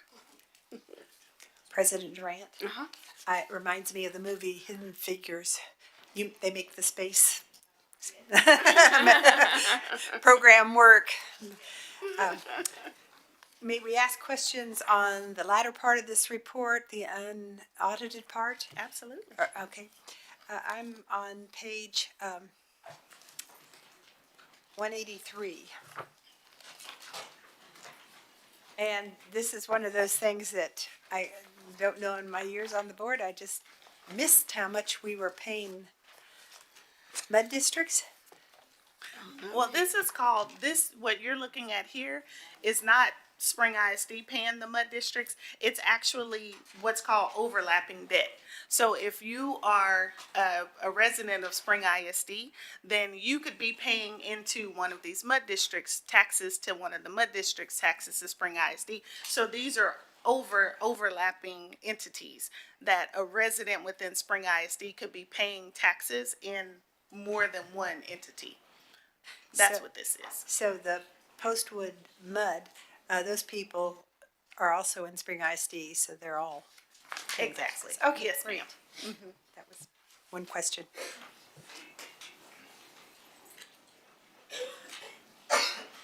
That was it, Debbie? Okay. Dr. Jensen? Ms. Westbrooks? Are you done? Yes, ma'am. All right. Yep, so at this time, I'll go ahead and entertain a motion. President Durant, I move that the Board of Trustees approve the annual comprehensive financial report for the year ended June 30th, 2025, and the independent auditor's report. Second. Motion on the floor made by trustee McDaniel and seconded by trustee Correa. Is there any additional discussion? Hearing none, I'll call. I do want Oh, to say, hold so since I've been on the board, the first reading for the district and the excellence of the financial services department has been noteworthy to me. And I'm always talking about continuous improvement, and it's an example of a division that is high performing but is still continuously improving.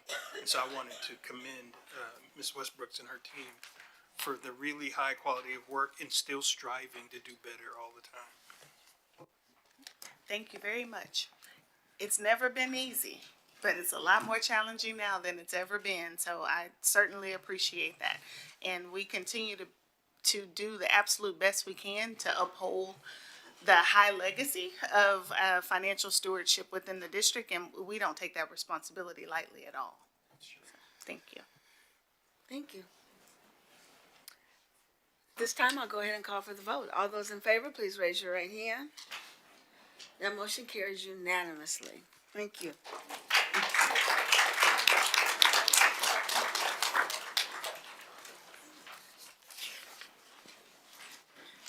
For our next item, I'd like to recognize our Chief of Innovation and Student Support Services, Dr. Michael Love.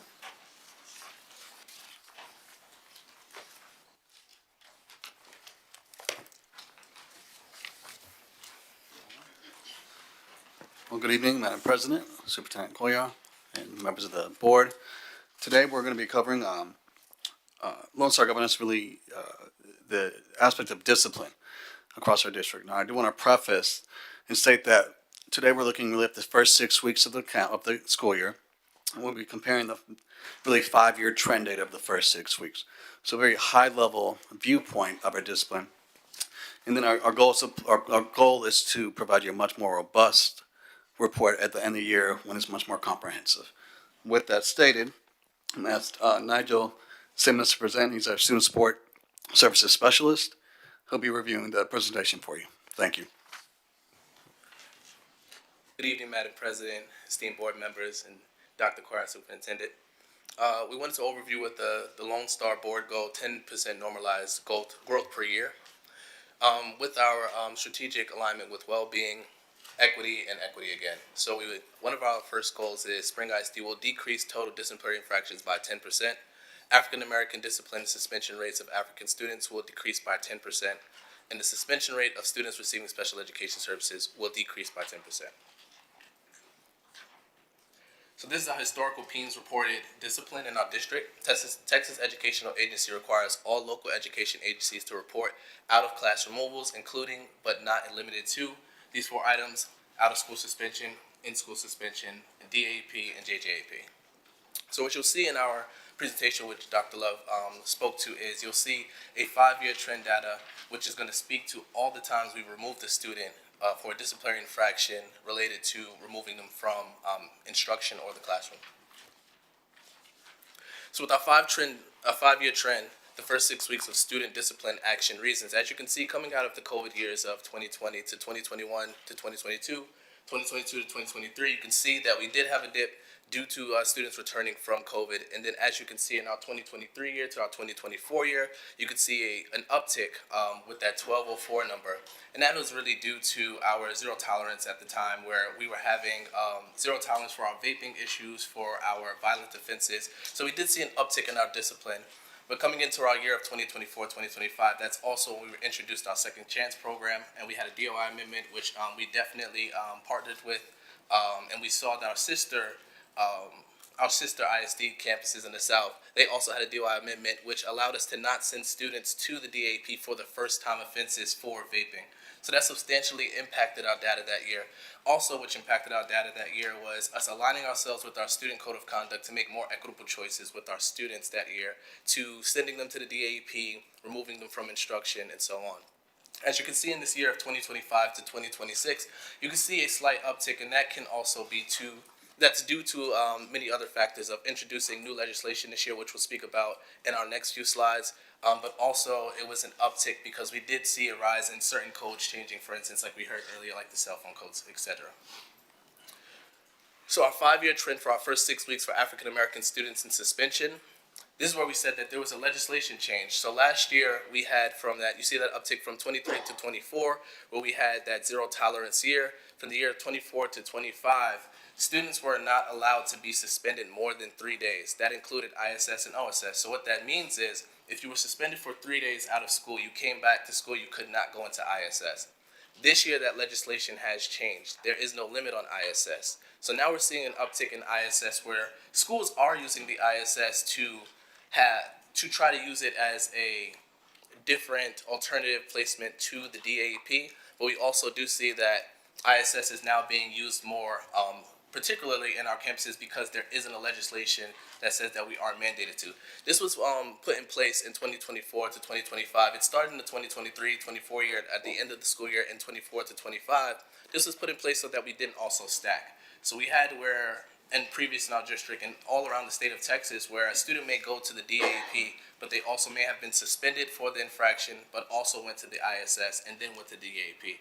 So our district has aligned ourselves with making sure that we're making equitable choices so that we're not applying 3 consequences to students for 1 infraction. As you can see, again, there was a slight uptick from last year due to those things of not being able to suspend a student for more than 3 days in total, but now we can see that students have been allowed to be suspended and put in ISS, which has substantially impacted our data this year with that 188 number.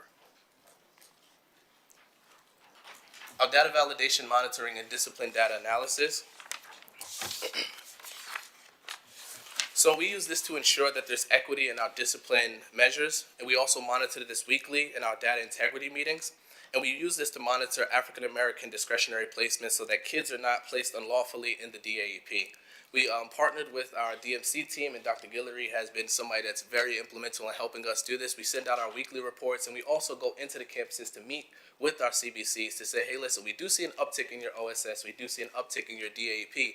What things can we do to provide services to you on your campus to help you mitigate some of these things that are happening on your campuses? So this is something that we overview in our CBC meetings, but we also send out emails. We also meet with the CBCs on a weekly basis.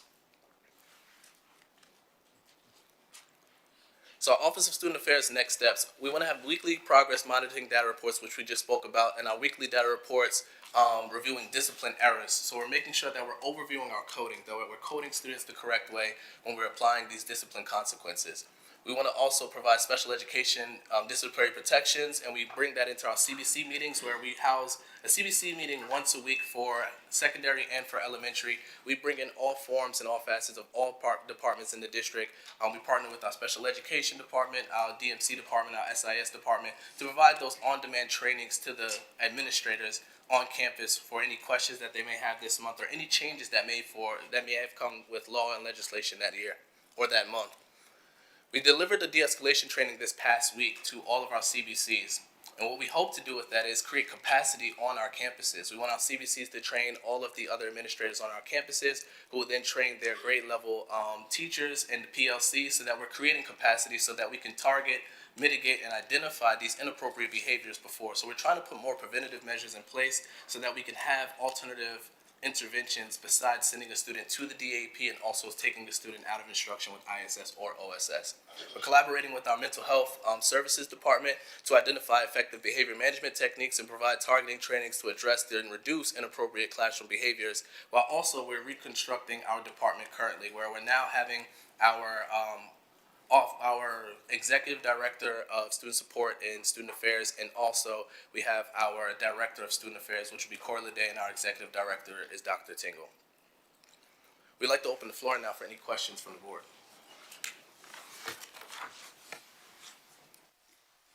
Hi, Mr. Simmons. Can you go back to the slide on the goal progress measures?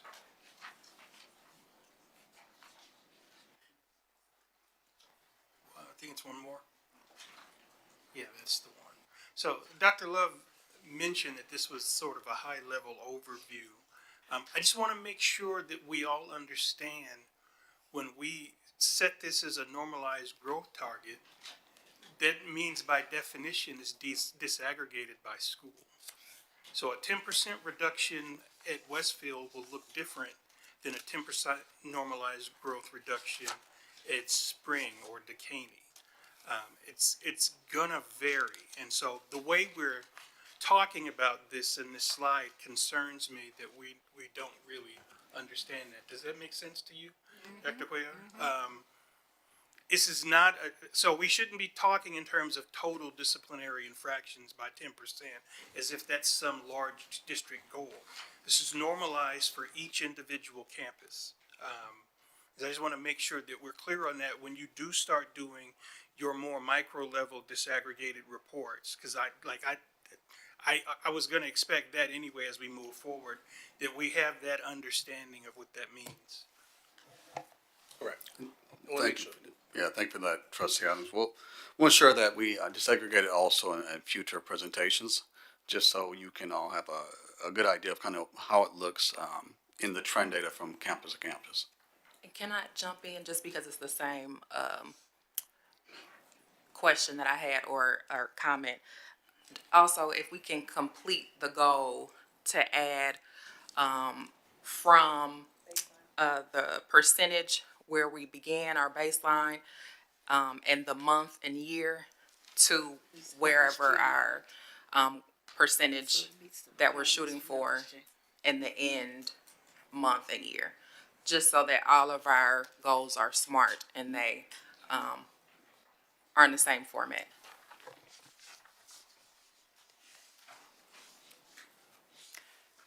So I guess and I agree, there's certain requirements as part of LSG that should be incorporated into how those goals are stated, and so that's what they're asking for.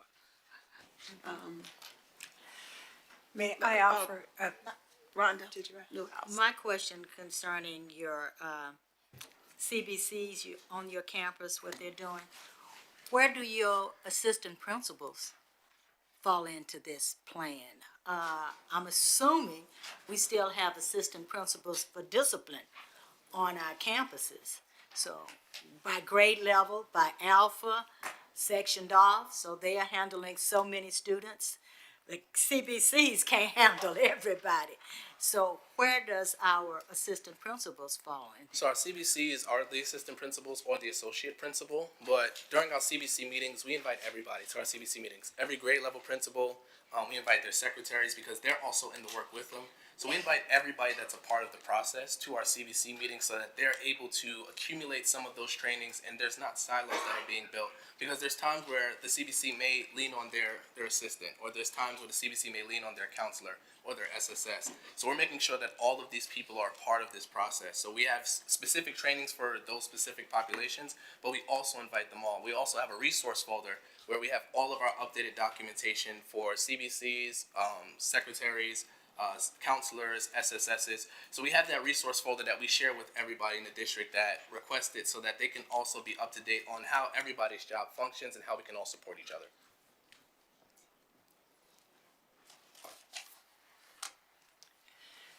I'd like to address two things. One is we adopted the 10% normalized growth. I think we were looking more at academics growing and also maybe attendance, that sort of thing. And when the slide first came up about discipline, I thought, ooh, we want that to shrink. So maybe in the future, you might want to think about having 10% normalized change instead of growth. Okay. The other thing I would like to talk about is how you're having a help for on the progress reports and how you have the CBCs going in to help the schools. As a former teacher, you always get my old stories, right? I was not a strong disciplinarian and I never had hardly any problems at all. And it's because I made my class so interesting. You know, that old saying, idle hands are the work of the devil. Keep them busy, keep them interested, and you don't have problems. Yeah. And I didn't have problems with people that other teachers were tearing their hair out over. So I just a hint that maybe you need some instructional people in on this too. Yes, we're looking to partner with them also. We're looking to, with our reconstruction, see what other parties we can have, even small task force going into campuses from a behavior lens, a discipline lens, an academic lens, so that we can all try to target some of the things for those campuses, so that we're all not going to the campuses also at different times. We can all be there to speak the same language and hear these conversations together so that we can come back to the administration building and put those plans together. But that's also a segue into our MTSS work as well. Correct. When we think about our multiple tiered system of supports, you know, which is led over there by, hello, DeMonica Amerson, and hello, Cecily Parker. You know, two fantastic leaders that are leading this charge. And a successful MTSS model aims at doing both the things that you just described. Focusing heavily, again, on Tier 1 instruction, which makes it authentically engaging and very captivating for children, which we know deters discipline and behaviors if you have a very actively engaged learning environment, but also heavily focuses on Tier 2 and Tier 3 supports and also on restorative practices and really focusing on the whole child as well. Trustee Correa? So I wanted to kind of dive into that, the last couple of bullets where we talk about the de-escalation training and the collaborating with the mental health services. So you kind of describe a train the trainer type of model. And so what I'm curious is, what's the tracking mechanism for making sure that the trainer is training the trainer and the training the teacher, and making sure that the teachers are actually implementing what they're learning in an equitable way, but also that the teachers are being supported, you know, as they're learning these processes too. Because I know you mentioned de-escalation training, but then you talk about effective behavior management, which could look differently depending on who you're talking to. Right. I think one of the things that was very impactful for us, we had our chief of staff, LaTracy Harris, help us out with that, with making sure that this also got out to all of our CBCs and all our campuses showed up, while also being able to partner with her. Her office has always been very helpful with making sure we have accountability on our end, because obviously there's times where we have certain people that can help out in additional ways with campuses and their administration. So we want to make sure that we targeted some of the people that we have in our office that can reach those campuses and help them get them out, but also keep them accountable also. And that's even for us in our department, things and the measures that we ask the campuses to keep us in accountability for. So we're trying to build a system out. We're looking and we're working on that currently right now to answer your question on how does that look to the campuses and how are we going to make sure we have accountable measures to make sure that the things that we're saying, the things that we're training for are actually happening. And then also recently, what does it look like when staff members may miss a training? We've had staff members miss trainings due to emergencies and things like that. So what are we able to do to provide those trainings to those staff members, which we're looking at currently right now?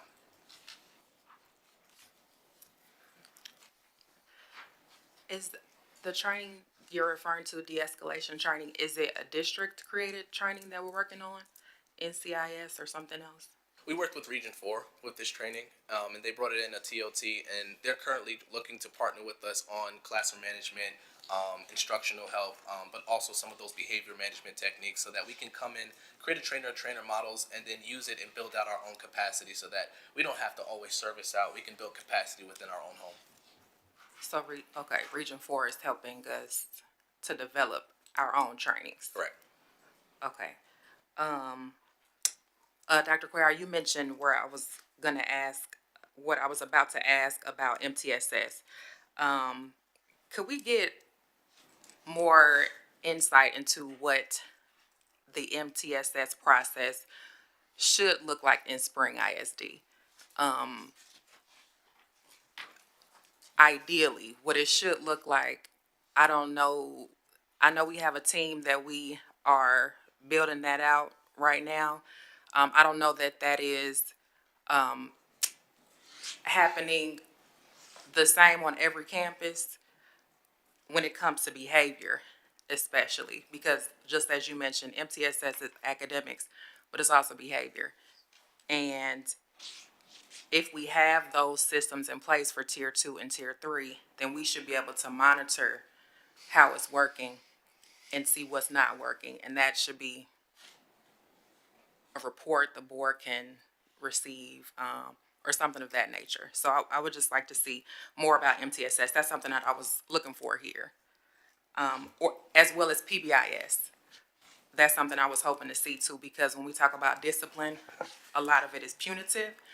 And so I'm wondering, I saw the mental health services as the last bullet, but how are we ensuring that we are doing our due diligence with the positive behavior supports so that we are stopping those behaviors before they even start? And yes, de-escalation is one thing, but even before de-escalation, we can create those environments where those behaviors are less frequent. And so MTSS and PBIS is something that when we talk about discipline, I really like to hear even more about so that we can change the tone around discipline. I think that's all that I have for now. Thank you so much for the presentation. I know it was kind of high level, but I was thinking, what are there in this, I'm not sure if it's a question for you or not, but I was thinking about, are there any board policies or policy adjustments that could help, I guess, strengthen or require kind of the consistent use of the preventative and restorative discipline practices across all campuses? I don't. Can I jump in? Mm-hmm. I actually pulled up the notes from our Policy Institute, the Board Policy Institute last year, and we're getting ready to have the follow-up one soon. But the policies that we did identify were the FO and the FOB. And so there's policies in there that we talked about in the Board's Policy Institute with our senior leadership team last year that we need to revisit. To Trustee Hodges' point. And so we did identify which ones they were. We also had asked for risk ratios and to discuss those in our reporting and specific criteria to track on, those that we agreed upon, the frequency, how frequent we would get that information. And so we do have a change of face of our senior leadership team that I'm excited about, who weren't here during that Policy Institute last year. And so I think it's a good time for us to revisit this and come to a agreed upon process on how we're going to continue to track this data. As part of that Policy Institute for the community, is the board sat down with the senior leadership team in a 2-day session. And we identified our top 3 priorities, and discipline was one of them, along with special ed and staffing. And so, thank you for the report. So, you. Trustee Hodges, I kind of jumped in on your question, but I don't know if you were done. There are 2 things I was thinking about, and I kind of looked at the report, because I had notes, I think, from last time. I think we had another report, but I wanted to find out about the steps that are being taken to make sure that the discipline practices are equitable, specifically with the African American students and the special education students. So I'd like to hear a little bit more about that when you present again. And also, I don't know, we've thought about or like using the data to be more proactive versus reactive. Yeah. And kind of finding, identifying the root cause and kind of adjust some things on campus as it relates to the behavior. I'm a little concerned about the data that we have, not the validity of it, but just the numbers, and where we are versus where we were last time. And we did do an equity study that identified those 2 class of students, which is what she's referring to. Right. Thank you. And Trustee Hodges, if you don't mind me addressing that, I think that's an important question and statement. One thing we wanted to ensure that we do is to be much more proactive in analyzing the data, working collaboratively with our peers as far as our chiefs over the schools. So as we see trends, we are proactive in going to provide that training, proper training, identify staff to ensure that it's cascading down, like stated, to proper personnel on the campus. And so that we start seeing the reactive steps of our staff equate to what should happen for those incidents and infractions. And hopefully that with that, we see the trend data start going down so we can reach that goal of 10% decrease. And thank you for that statement of growth. It should shift on that presentation. I had another comment. Are we going to get some information about, and I may have missed it, about Ritchie Academy? I would like to, I know that we're now running Ritchie Academy. And I'd like to, I should probably take a visit. Because the first time I went, I had concerns, but that was when I first got on the board. I'd like to get more data on what our students are doing at Ritchie, making sure that they're getting their assignments and things like that. Just So an update on the shift of who's Right. been running that Yeah, campus and because where we've we been are. running it now for how long? Has it been 2 Year. Going a year? on 2nd year now. This is our It's 2nd been year. one- This is our we had, second year, last year, yeah. now 2nd year now. And maybe some data that'll show, when it was under the other Camelot, and then where we are now. Yeah. For sure. Right. Thank you. Thank you. Good job. And so then I have Trustee McDaniels and then Trustee Adams. It's my last thing, and thank you for bringing up the policies, because that was another note I had. But the last piece, you mentioned principals. You asked principals, what can you do to help mitigate issues on campuses? I'm curious, what were some of the needs that they shared? Some of the needs that principals were concerned with were definitely some of the outliers that they have in their classrooms disrupting their instruction, and how to have additional interventions in place. So one of them was, hey, listen, what can we do with the behaviors? Here to train our teachers on what these behaviors look like, how to identify them, and then how to approach these behaviors on campus.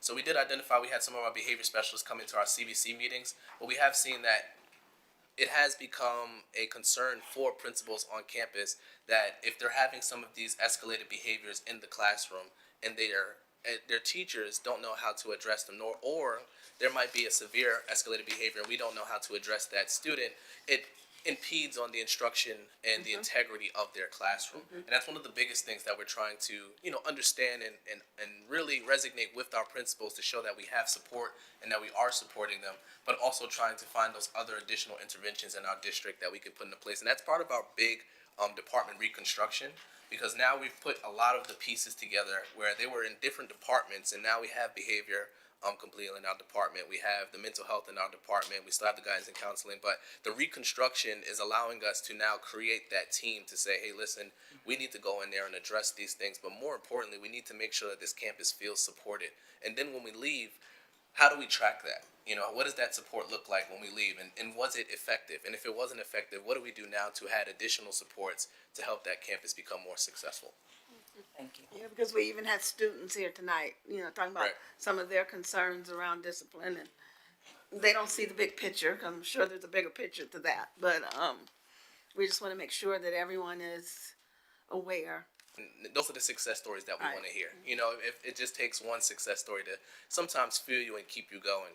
So we've definitely done that. We've added those measures, and a lot of things that we've added into Richie, which we'll speak about in our next update, have definitely been impactful for us. And we're really excited and passionate about what we're doing here.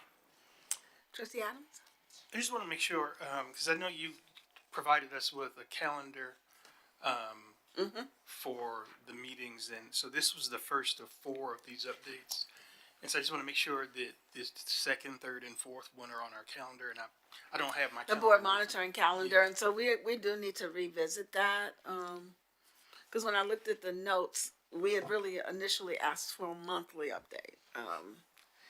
But we need to come to agreement on what's most productive. Okay. And as of right now, Trustee Adams, we do have it on a quarterly basis for an actual face-to-face presentation. And in December, we actually have this coming up again. But now that we had our discipline, we will hear from staffing and special education in December. Can I just add to the request for the Ritchie data? As part of that data, can you get some information or some numbers around the transition? How well the kids transitioned back? Because I know that was a concern. Just the change going from Ritchie Academy back into the regular classroom. I'm really excited that you said that. Our department right now is actually creating a transition team and a process going back from the Ritchie campus, but it also starts from when the student is going to Ritchie. And we had to really identify that as a department that, hey, if the students aren't getting everything from the campus to Ritchie, they can't be as successful. So we're expecting change, but we need to supply them with all the tools necessary for change. So we did identify that there were some outliers, and there were some things that needed to be changed and updated, where we needed to digitize some of our things to make it more fluid for the campus, so that if somebody's off campus, they can still access that information. We're able to communicate with parents more effectively. So we're creating that process right now with multiple teams. We have our data team, we have our team currently here. We're working with our NCSS coordinators to create what that transition plan looks like for not only students coming back from Ritchie, but coming back from JJAP, coming back from TJJD, because we also identified that we don't want to just put students into Ritchie coming out of the juvenile setting. They serve their time there. So how do we reintegrate them back into the schools while making sure that they have a successful reintegration? Okay. Lots of questions. Thank you so much for your update and your presentation this evening. Thank you again. Dr. Love, did you have any final comments? We're good to go? Good to go. Okay. All right. For our next item, I'd like to recognize our Chief of Transformation, Dr. Rodriguez. Good evening, members of the board and Dr. Cuellar. I have a pleasure of introducing Cecily Parker, our District Coordinator of School Improvement. Ms. Parker will be presenting our targeted improvement and turnaround plans this evening.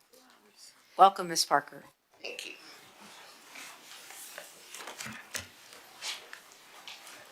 And I'm gonna call my team up that's presenting with me tonight.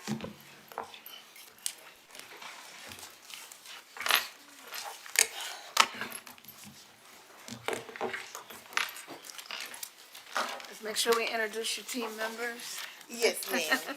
I have Dr. Smith to my left, who's the Caney High School principal, as well as Ms. Hall of Dixon Hall to my right, who's Burchett Elementary principal. Thank you. Good evening, President Durant, members of the board, and Superintendent Dr. Cuellar. This evening, I will provide an overview of Spring ISD target improvement plans, the district framework for accelerating students' outcome and sustaining continuous improvement.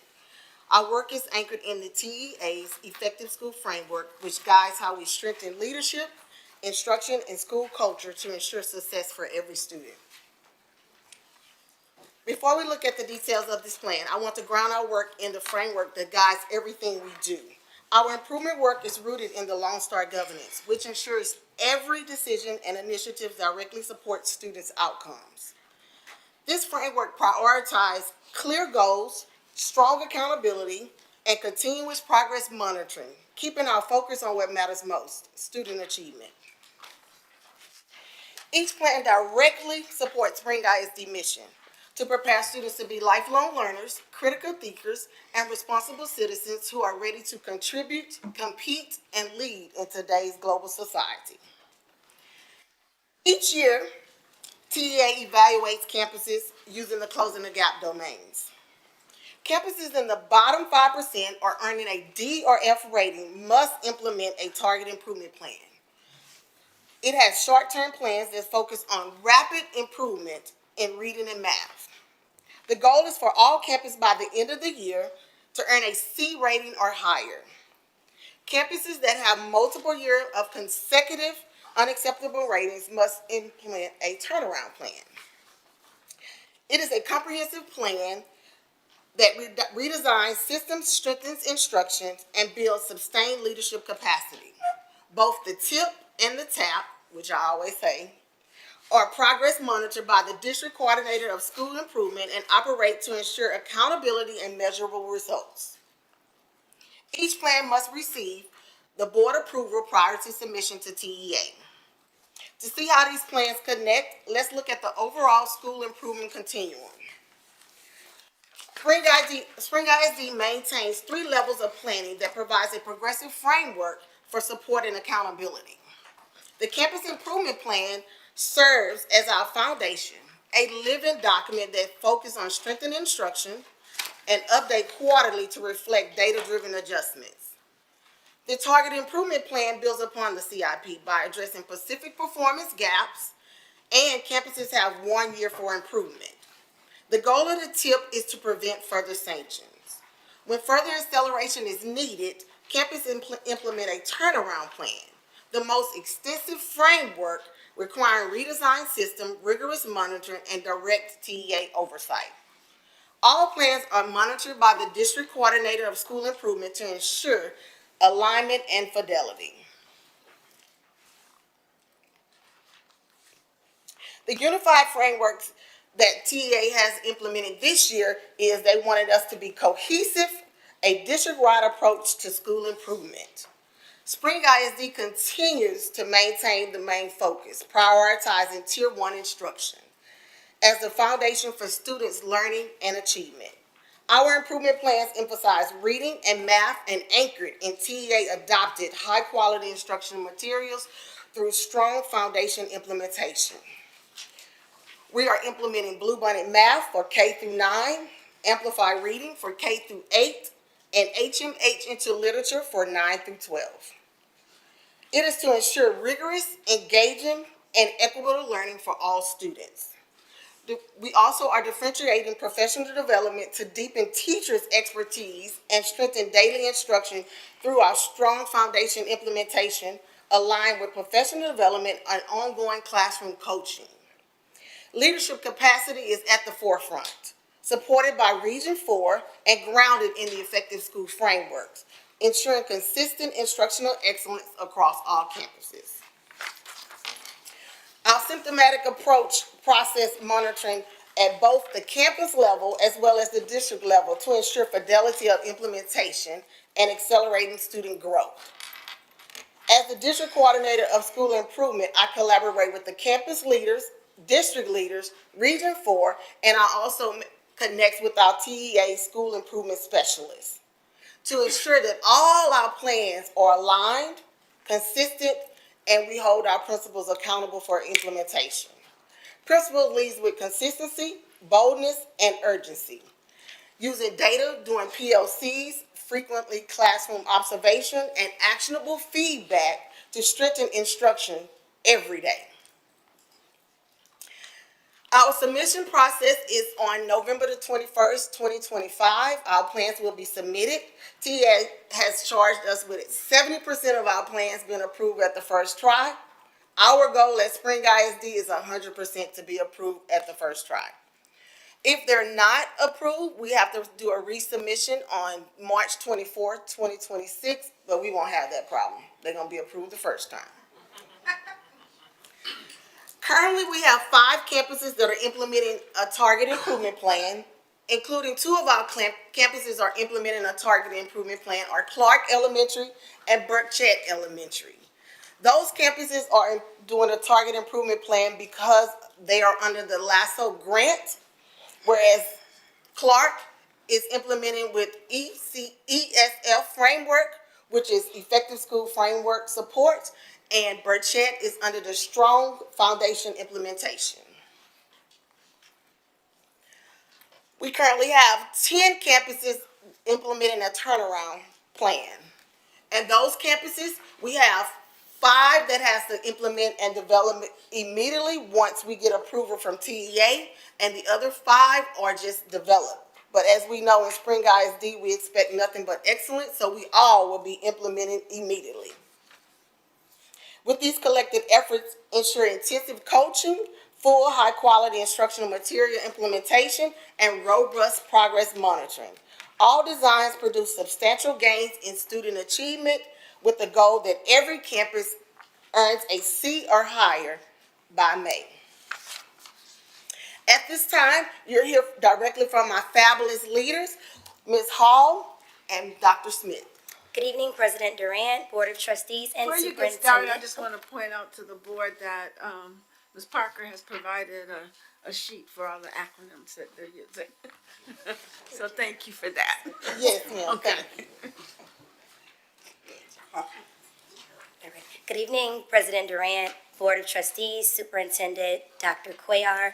At Burchett Elementary School, our targeted improvement plan centers on the consistent and effective use of high-quality instructional materials.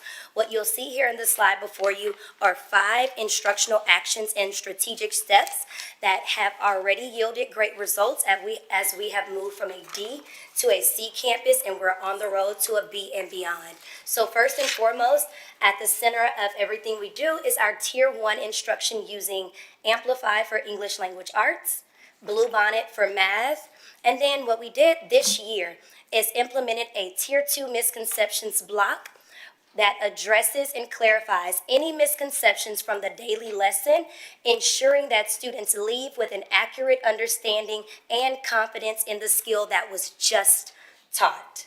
And that block is anywhere from 20 to 30 minutes. It's a right now answer. Thirdly, we have implemented what we call Boost, but it's small group instruction. This block of time provides targeted support based on student needs. It reinforces skills and it extends the learning through focused and guided practice. We accelerate and intervene during this block of time.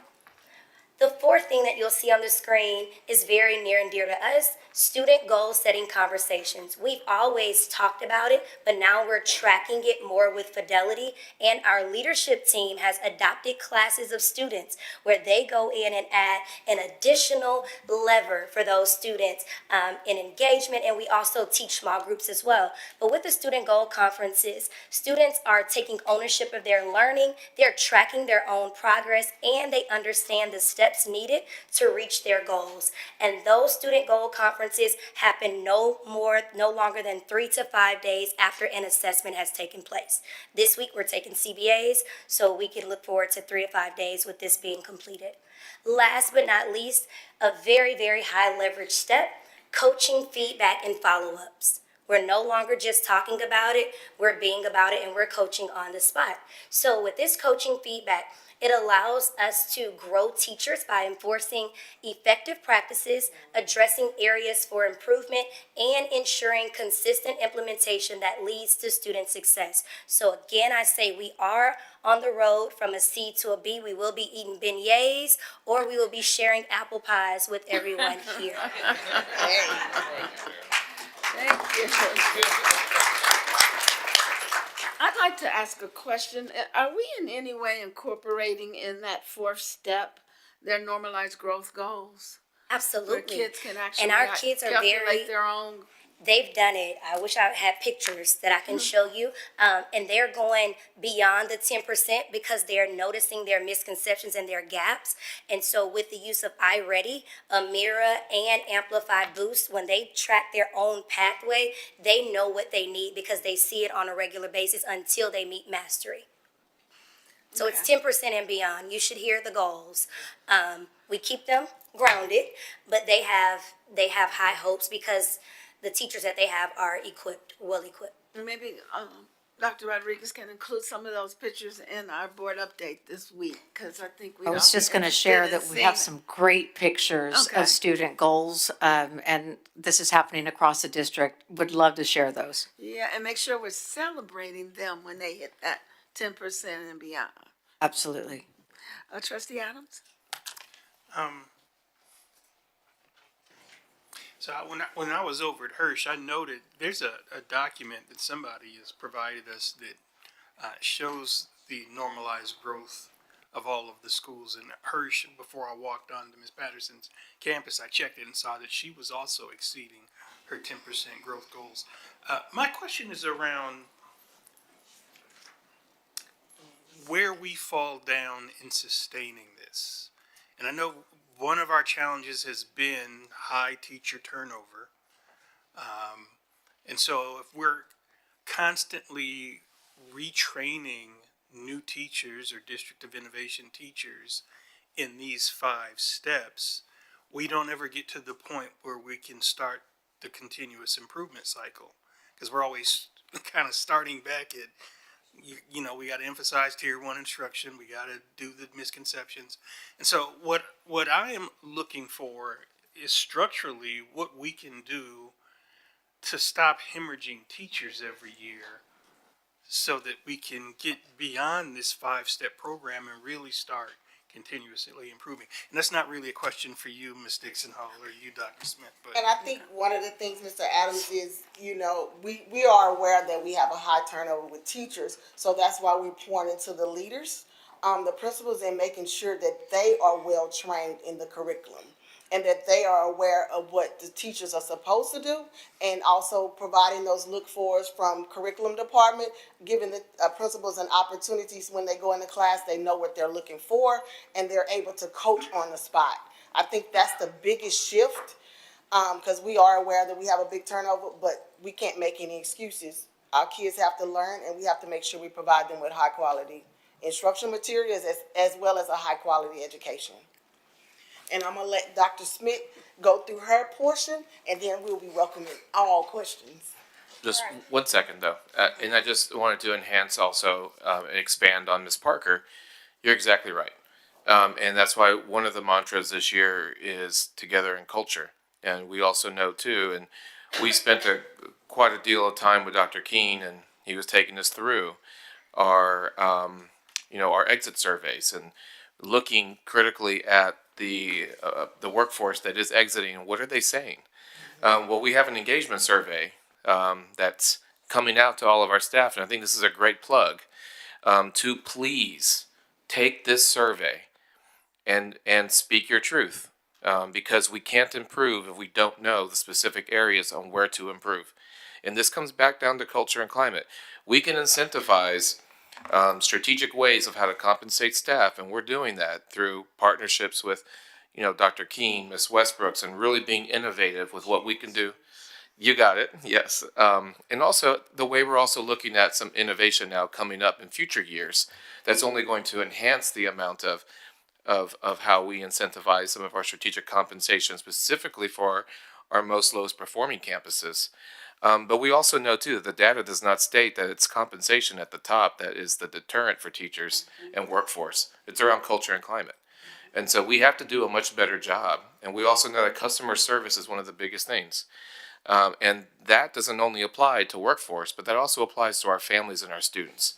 So when we also think about losing 1,100 students, what I say is that it's no one else that's taking our kids from us. It's our families that are opting out. And now it's our due diligence to figure out why. And I know that it comes down to customer service as a critical tenet. And so we are committed to ensuring that we are improving that. Thus, we improve customer service, we enhance culture and climate, we retain high quality workforce. And that's our commitment. And before we begin, I'd definitely like to shout out Dr. King because he brought US Prep to us. And it also provides some of our principals leadership opportunity with strategic staffing. So we're putting in things in place that will support our principals to maintaining their staff. So Trustee Correa has a question. Just a little tip, when you see our lights on, usually a question. Yeah, I can't even see my light. My question's kind of a general question, and this could be to the district. So, step number 3, we're talking about small group instruction. And it's something that we've talked about since I've been on the board, and I've actually talked to the kids. I've talked to different kids at different age levels over the last 4 years. And the majority of the feedback that I get with these small group instruction, we have intervention that's built into the schedule. A lot of them say, we're just in the class and maybe we can do homework, or we just kind of hang out and wait till the next class. And so my question is, what kind of data points are we collecting with the small group instruction? How are we monitoring that? And how are we making sure that the teachers are actually giving that extra instruction? Because it seems like this is one of those areas that could have some of the largest impact, because they're getting that close to one-on-one as possible is what we can provide to them. And so how are we making sure that we're doing what we're saying we're doing? Because coming from the kids, they're just, I hear it from my own kids sometimes, and I'm like, you just don't want to tell me about your day. But when I start talking about the neighbors' kids and all these other kids, and they all kind of share a lot of the same information. And so how are we making sure that they are getting that true instruction in those small groups, or after school, or Saturdays, or, the different. Well, one of the things is walkthroughs. Our principals are in the classroom. They've been charged to have 10 walkthroughs a week. So it allows them to be in the classroom. They've been charged to make sure a tier 3 teacher has a touch point every day. So that allows us the opportunity to be in the classroom and observe small groups, so we can make that adjustment on the spot. If we're not in the classroom, we can't give you feedback on the small groups, so we can't make it better for our scholars. So they listening to the scholars as well to see if it's working or it's not working. But if you go to campuses now, we've been charged from the transformation office as well as from the learning office. They better see groups. So we already know the charge, and we have accepted the charge. And in addition, our transformation team has also, and even the leadership team, leading and learning team, have charged all campuses, all teachers with aggressive monitoring. When you aggressively monitor, you have your clipboard in hand and you're documenting and taking right now data. That's what you use to pull those small groups. So at any moment, as we're going and walking through to classrooms, we can see the clipboards on the desk. We can grab them. Our team just did it the other day. They saw clipboards on the corners of our teachers' desks, and we can grab those clipboards and see when did they provide the targeted support for these students and who those students are. So that's one added piece, kudos to the new team, to help hold us accountable, because all the day-to-day things can take precedence sometime, but now they are focusing on us. We have a laser focus on aggressively monitoring and making sure each kid gets what they need. Thank you. And Ms. Parker, I know you're new in the role, and we've seen almost double triple walkthroughs, quadruple walkthroughs since you've moved into that role, and so we're hoping to see the fidelity is what Trustee Correa is actually talking about, and that is really happening. Yes, And ma'am. even the normalized growth, and tonight Trustee Newhouse is going to share her normalized growth experience with us after you all's presentation. Yes, ma'am. Alrighty, good night, Madam President, school board members, She my said good peers. night. Always, never know what's gonna come out. I mean, good evening. That's okay, we needed that laugh. First of all, you never know what's gonna come out. First of all, I would like to thank you guys, board members, district leadership, my peers in the back for your continued support with Dekaney as we move through this journey. When I first came to you guys, I talked about what my focus would be, and that was Tier 1 instruction. And so looking at the TAP, the CIP, we're right on target with what we say we were gonna do. And we have the evidence right now to show that we're moving in the right direction. The first thing we talked about was building capacity. Similar to what everybody shared, we do have new teachers. We have new APs, APs may not be strong in instruction. So we had to do the building capacity along the way. We do our structured PLCs, similar to my peer next to me. We talk about purposeful feedback, and you're gonna see some examples of that as well, and the importance of training, right? If we're gonna start a new project at Dekaney, the APs are gonna be trained, my teachers are gonna be trained, and then we're gonna move in and talk with our kids about what that looks like as well.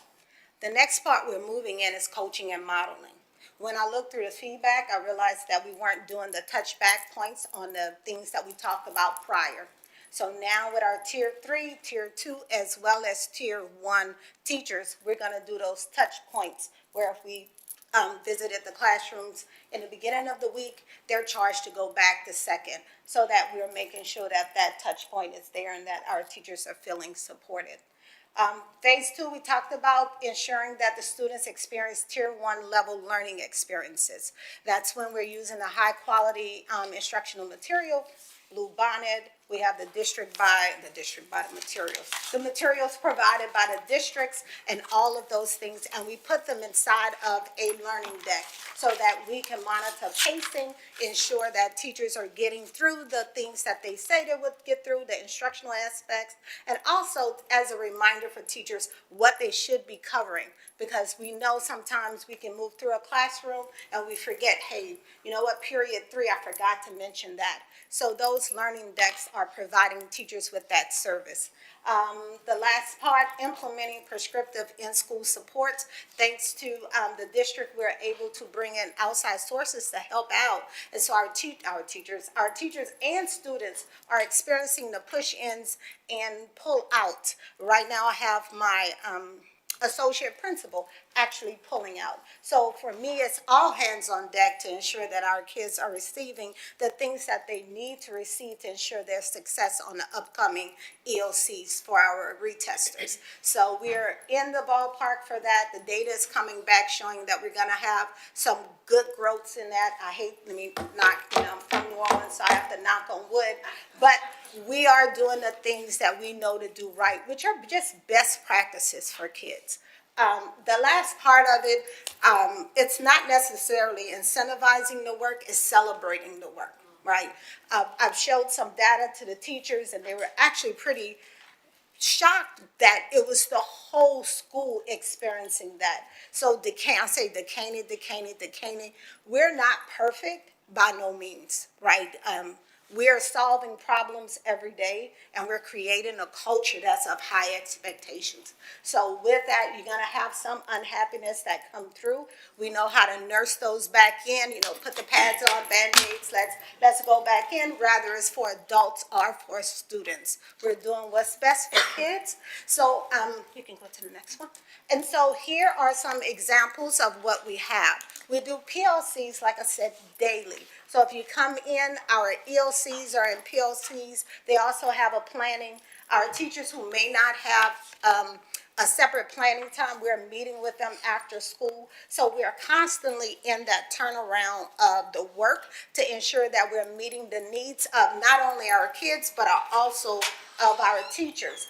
And we talk about the feedback of walking inside of the classrooms. So you're gonna see the arrow that goes down. What you're gonna see, now we're practicing that actionable feedback that's gonna get that quality, outcome in the classroom. So we don't need so many words. Let's just focus on what it is that needs to be done, and we get in there to support through coaching. So our feedback is leveraging the T-test and also Region 4's information, and then the ESF framework. So we're utilizing that to grow our teachers. And then inside of this, you see pictures of the work. I wanted you know, some of you have not had an opportunity to visit. I do welcome you to come by. You will walk into sessions where teachers are actually in the work and the commitment is there to move. I didn't say everybody, but we're moving and the buy-in is happening. Over there, you see one of my leaders coaching another leader so that we're all on the same page, using those best practices to move the work. And lastly, you see a student there. That's just one student, but if you walk in a classroom, you're going to see the kids engaged in the work. So what does that mean for our student outcome? So let's look at the data from before. So when I was charged to come and talk with you guys about the progression of the Caney and where we're going, the first thing I always lend to is evidence. What's the evidence? And so the evidence is in the student outcomes. And here I did a comparison of scores, right? And you know there are going to be some gray areas or areas of, areas of errors. But for the most part, you can look at the growth that our kids are experiencing. Some people may say, let's look at ELA 1. I did have all EOCs up there, but we're focusing on reading and math. So if we're looking at 2024 to 25, same number of kids took the test.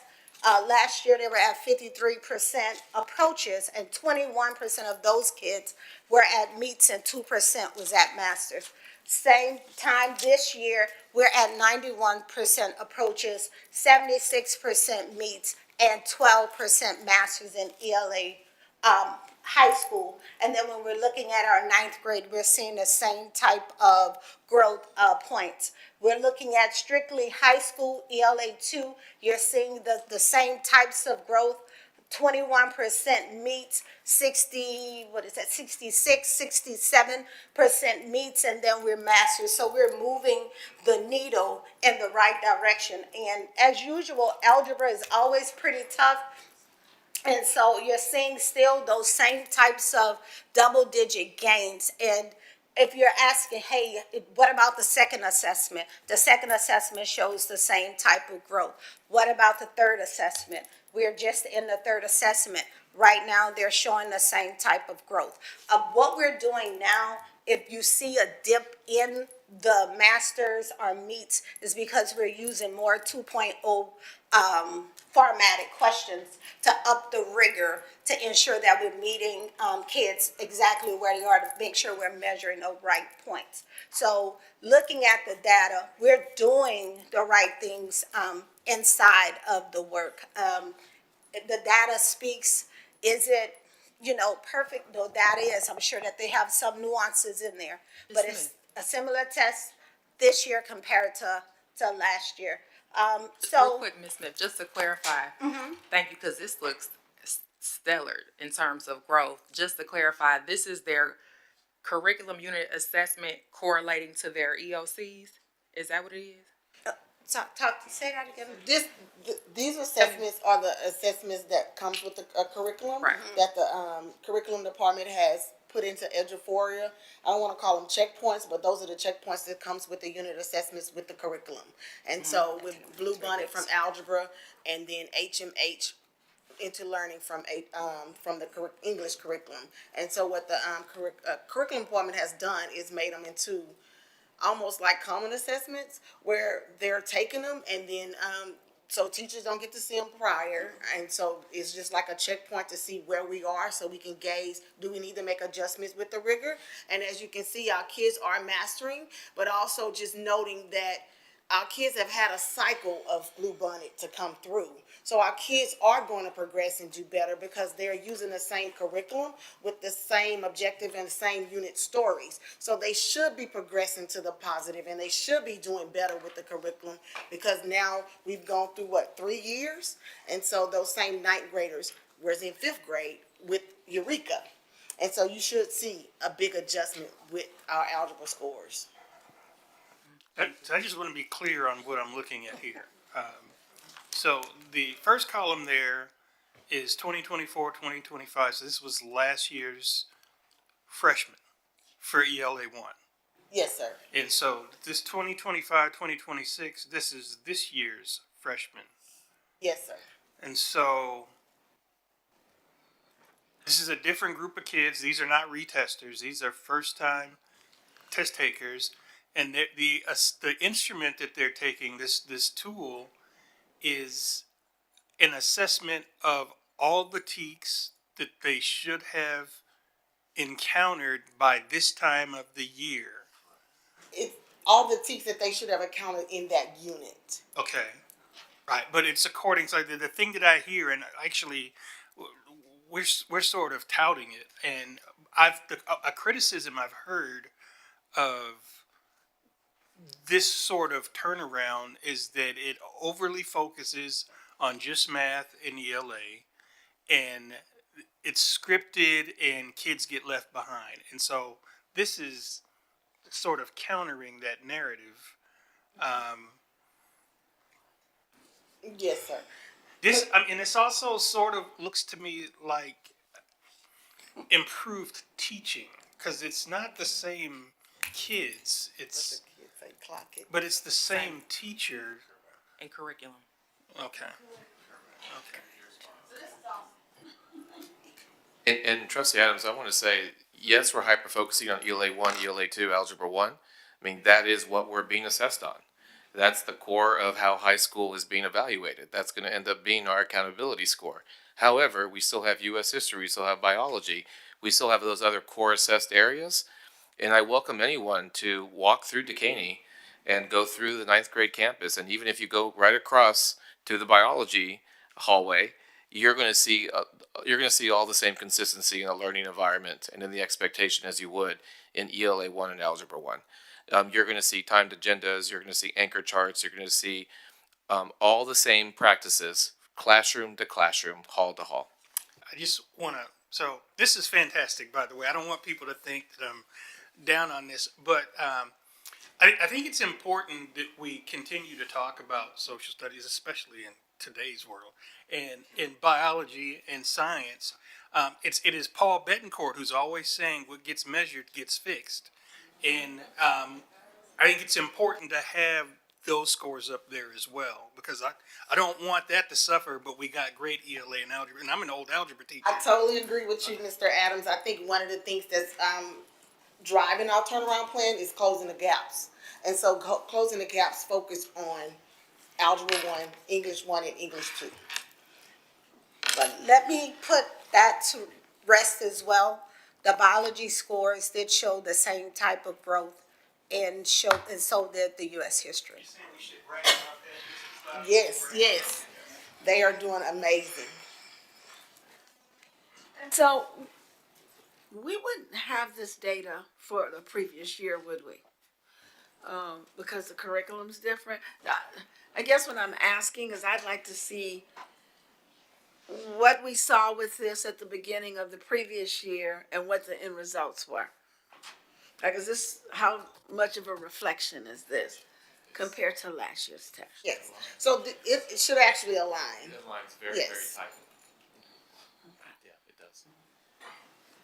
If we look at last year's summative and we look at the EOC scores, I mean, you are going to see very similar to these percentages, a little bit lower actually. They do correlate pretty tightly. When you look at the master's level, especially for ELA 1, ELA 2, that correlates to what we saw, which those master's percentages were below 4% almost in every content area. So it does correlate tightly. And what I've shared with, and Dr. Smith and I talk all the time, but what I shared also with principals is, where the rubber hits the road is when we take our MOY assessment. And then we'll really be able to look at our BOY starting point to our MOY. These are our interim checkpoints. This tells us what we have to be able to improve on quickly, what we need to address and respond to ultimately to help us see, where we're going to be by the mid-year assessment. So an MOY is coming up very, very soon. That countdown is here, also for retesters coming up. So we've got the assessment window that's on the rise pretty quickly. I don't know if unit assessment data has been shared with us historically. So this is good to see. Because we've been asking for, other data that can help show us where we are outside of just standardized testing or maps. So this is good.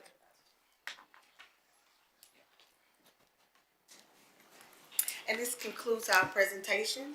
If you have any questions for us, we definitely welcome. I want to know, you're fairly new in the role. I guess my question to you is do you have all the resources that you need at this time?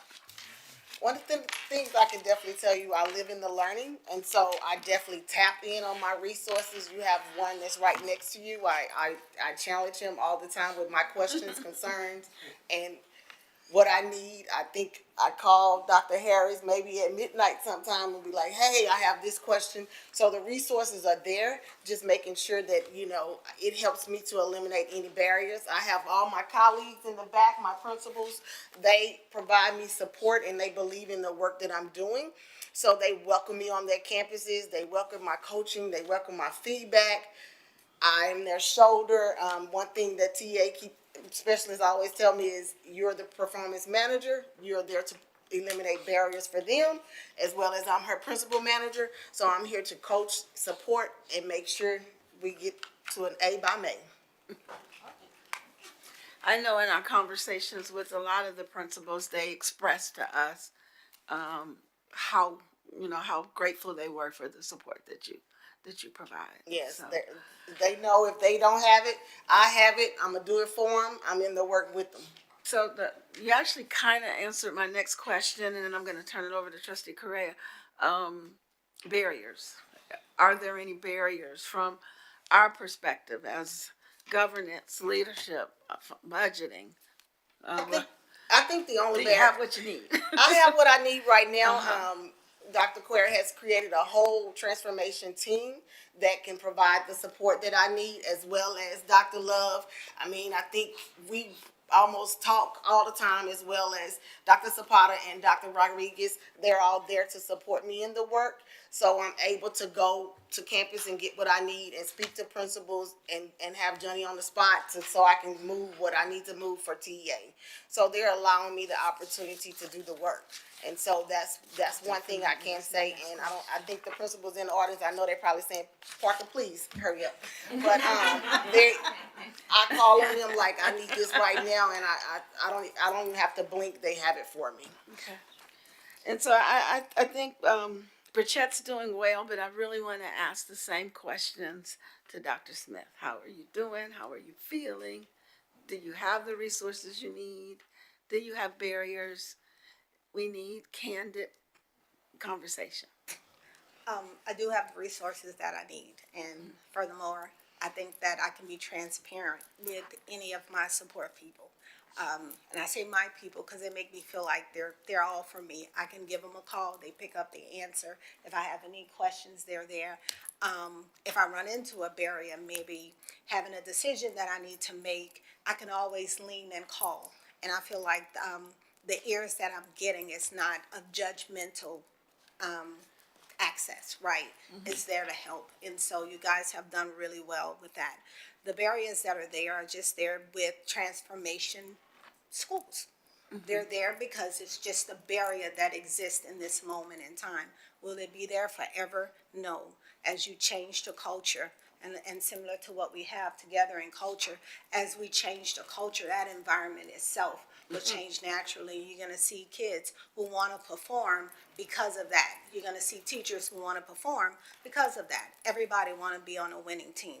So it's for us to create that environment that although we may lose, we're still winners. But in the end, we still wanna win the game. And so that's where we are. And I think that, again, the barriers that are there are not any barriers that I don't expect to see. Today, I had a colleague say, "Are you okay?" No, I'm okay. Because when you've been in the work as long as I have, I was like, oh, okay, look at my kids up there. Look at them. That's what I'm talking about, right? Having a voice and being able to share it. But again, that comes with the territory. And so eventually we'll get there. We're moving in record stance. I can't say that I don't ever get nervous. You know, I have a guy in front of me that I love dearly, and I tell him that all the time, all because of just how the value he put inside of me. So with that being said, when you feel that way, you work to the ends to make sure that that happened. And so that's where it is. So am I nervous at this time? Yes, I am. I'm very nervous because when it comes out, everything comes out in a wash and you want it to be just where it needs to be. And so with that, with your support, I'm sure we're going to make it. And if, you know, I'm not going to say it, but regardless of where we land, we're going to land in that promised piece of where we say we're going to be. Thank you, well said. And I'm losing sleep too.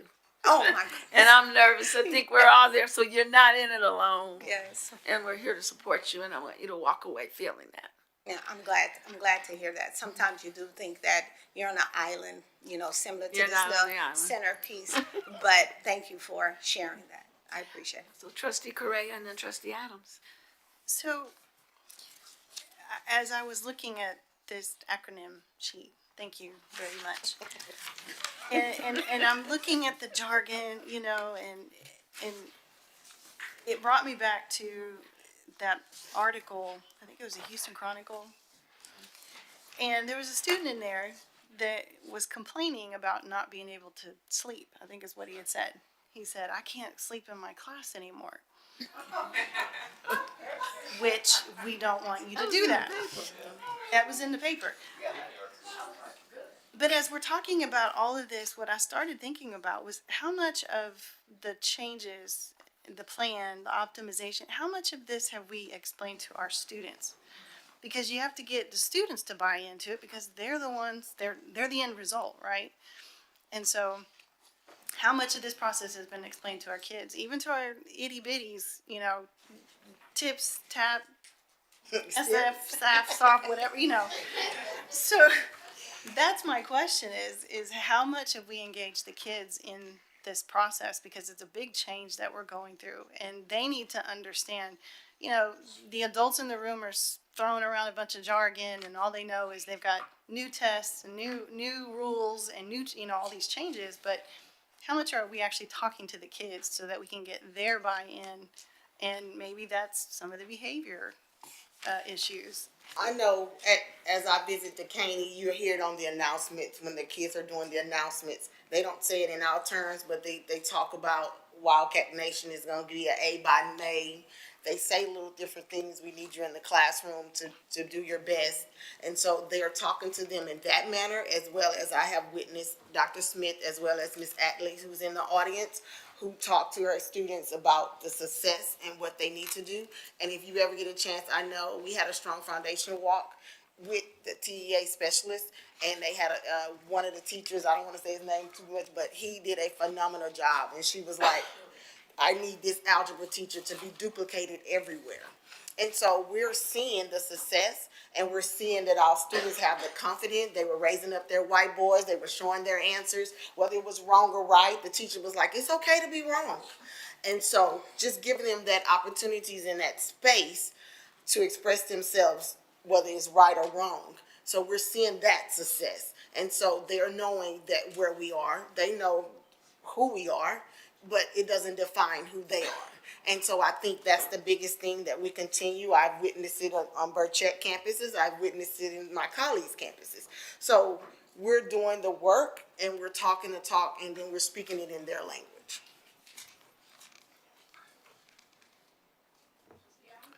So The core principle of Lone Star governance is student outcomes don't change until adult behaviors change. And each of us is the genesis of that transformation. And so I don't do this work to produce kids that can pass tests. I do this work to produce kids like the Nix brothers that came up here this evening. That's like my whole thing. I want kids to leave here and be able to do what they did. And be the transformation of their own, the genesis of their own transformation. So I need to get onto your campus, Dr. Smith. And we've been trying to do that, and me and Dr. Cuellar haven't been able to get the schedules right. But I will get out there to see that. So thank you for the work. Thank you, ladies. Almost finished. The one piece I wanted to just name in the report is, I know it goes all the way from the campus level, all the way up through Dr. Cuellar to the board.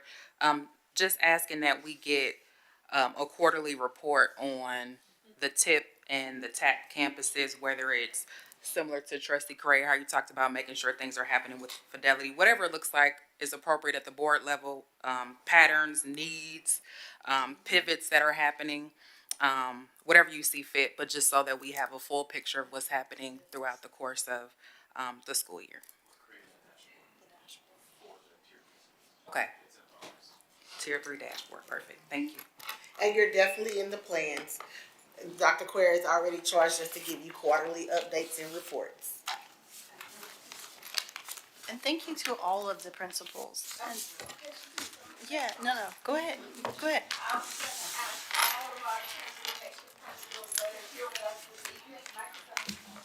Sorry, all of our transformation principals that are here with us this evening, can you please stand?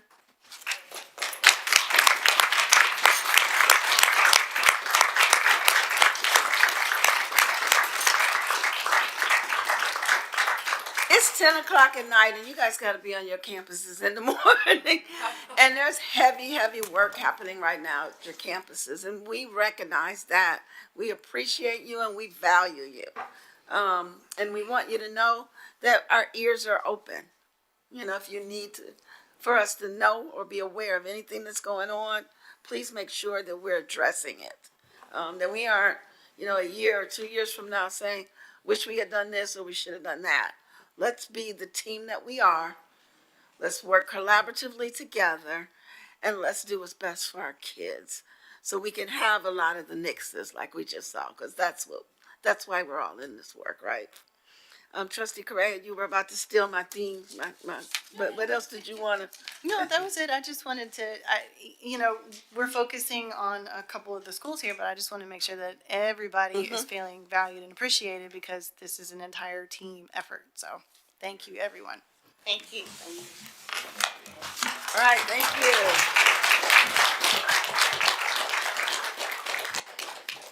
And now you can say good night. Well, we got to vote. We have to approve that plan for the state by the 14th, so we need to do that tonight.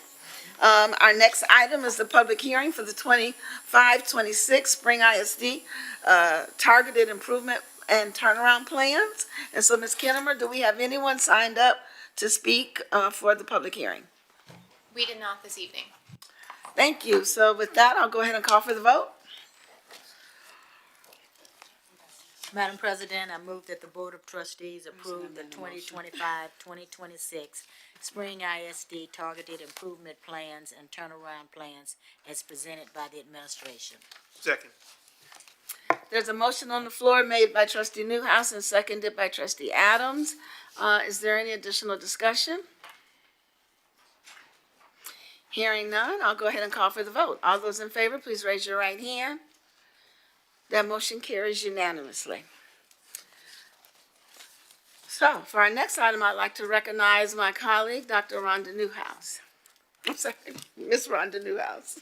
Promoted her.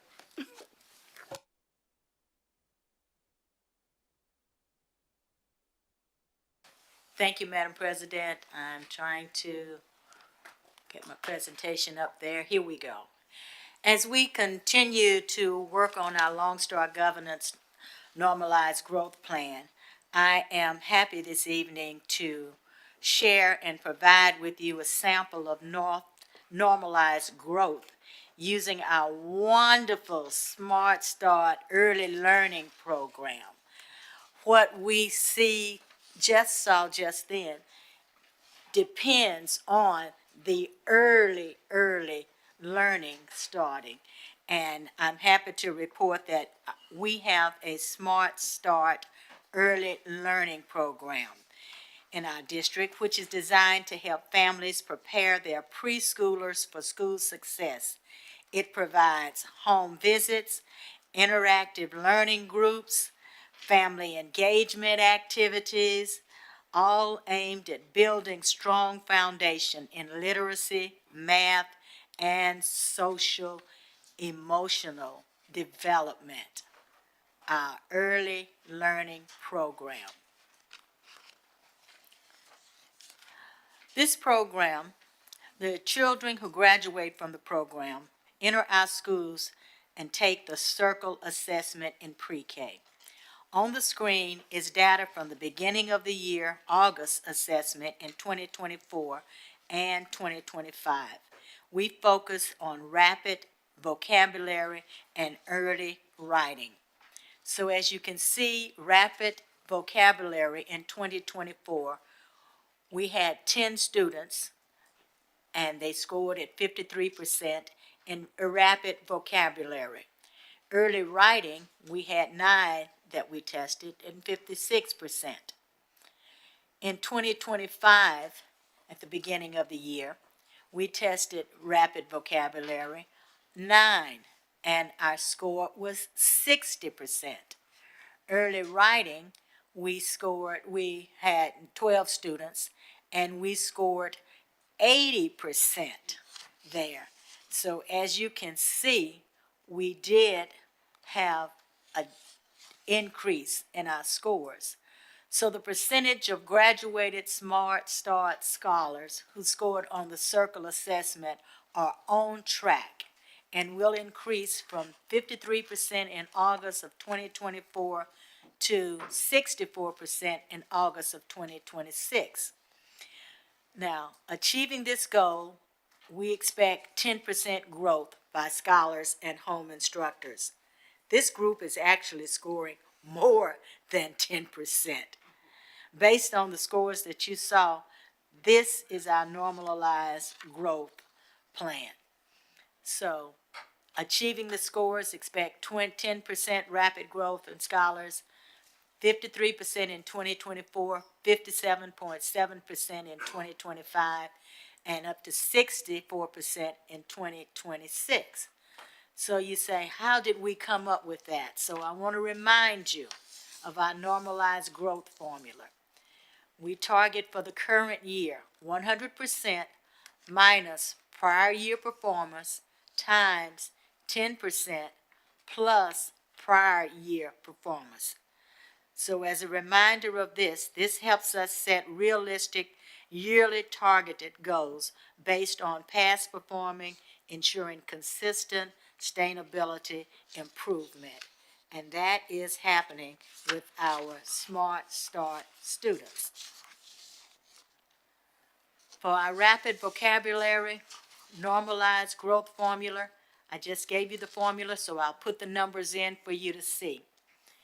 We had 100% minus our previous 53% times 10 plus the 53% equals 47% times 10% plus 53 equals 4.7.53%. So our targeted goal in 2025 was 57.7%. In 2026, our goal is expected to be at 64%. That is what we are trying to reach.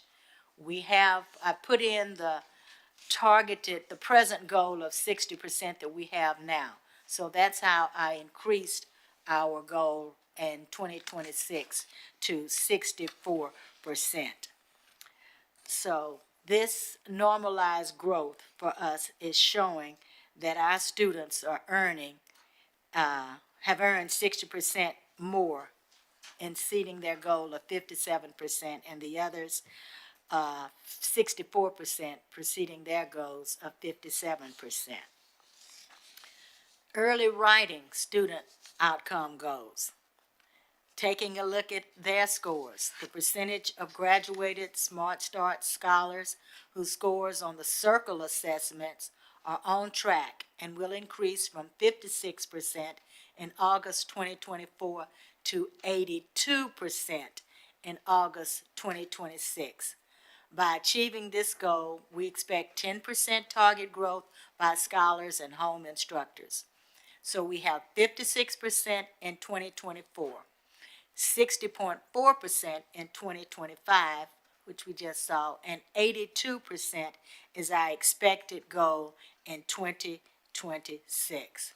So let's see how we came up with that figure. Going again, putting the numbers into the formula of 100 minus the 56% times the 10 plus 56.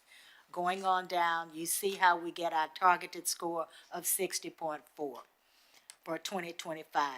Put those numbers in, and you can see how we get our targeted score for 82%. I'm not going to read through all of it for you because it's basically just a repeat.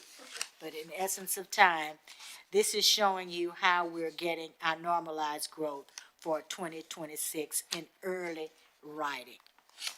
So, vocabulary, language, comprehensive writing, fine motor skills together build strong early literacy.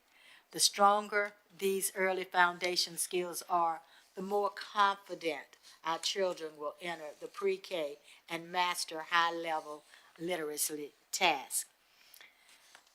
This is a work of our Early Smart program that we have. You don't find many districts with an Early Smart program like Spring ISD. So hats off to our Early Start program. I'd like to thank the Family Engagement Department for doing this work with our students. Our teachers, if they're here, I'd like to recognize Isabel Luna, who's the Director of Family and Community Engagement, and Zulema Ditupu, okay. She's our Family Engagement Specialist.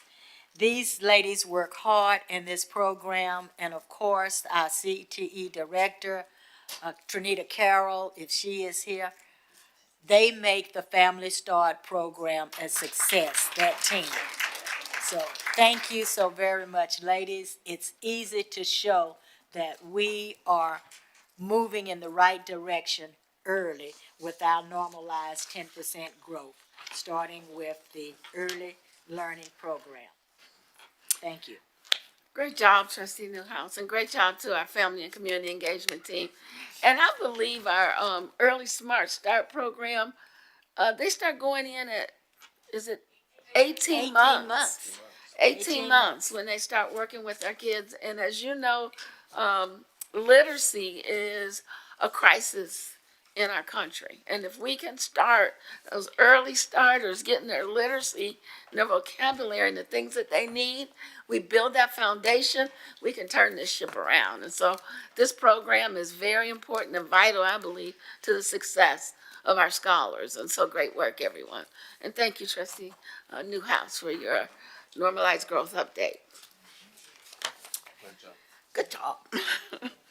Our next item, I'd like to recognize our Deputy Superintendent of Business Services, Ann Westbrooks. Thank you, Madam President. Last Tuesday evening, we had a full presentation regarding where we are with our current self-funded medical plan. And the request from administration at this time is for the board to vote to allow us to rejoin 1 year earlier under the House bill that was approved during this latest legislative session, to rejoin the TRS Active Care Plan for the 2026 plan year. Thank you, Ms. Westbrooks, and I had asked this to come off consent so that the body would have an opportunity to, research it and become comfortable because this is a big decision here. And I just wanted to make sure we were ready to make it. And so at this point, I'm going to entertain a motion and then take any questions. President Durant, I move that the Board of Trustees approve the administration's recommendation to rejoin TRS Active Care for September 1st, 2026. Second. The motion on the floor made by trustee McDaniel and seconded by trustee Newhouse. Is there any additional discussion, any other questions? Just to be clear, and I know, I think you answered this. If we sign up for this and then something happens between now and December, are we gonna be in any sort of bad way? Because we're electing to get out of our other plan, but now we're electing to get it. We would be committed Okay. to it, yes. And so we would be committed. We have to send in the letter of intent, and that letter of intent assures that we can get back in for the plan year that starts on September 1st. I don't believe you can take that back once you turn in the letter of intent. And so when we were discussing last Tuesday, I mentioned that once we do submit this letter, then that gives us the opportunity to start submitting our claims data, which gives TRS the ability to start calculating our risk fee. Yes. And we will be asking for the formula. I don't know that we'll get it, but we will ask. That was a great suggestion. I'm just gonna restate my concern that this, when we've been forced into these decisions, it always feels like we've gone to Vegas and we're gambling. I do not like the lack of information we have on which to make these choices, and it always feels like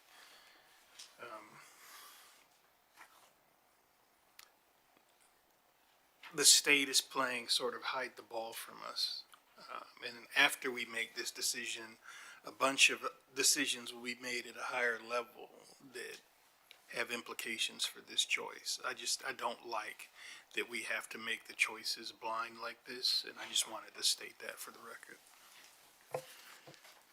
And when you're dealing with healthcare, you're talking about self-funded versus fully funded. And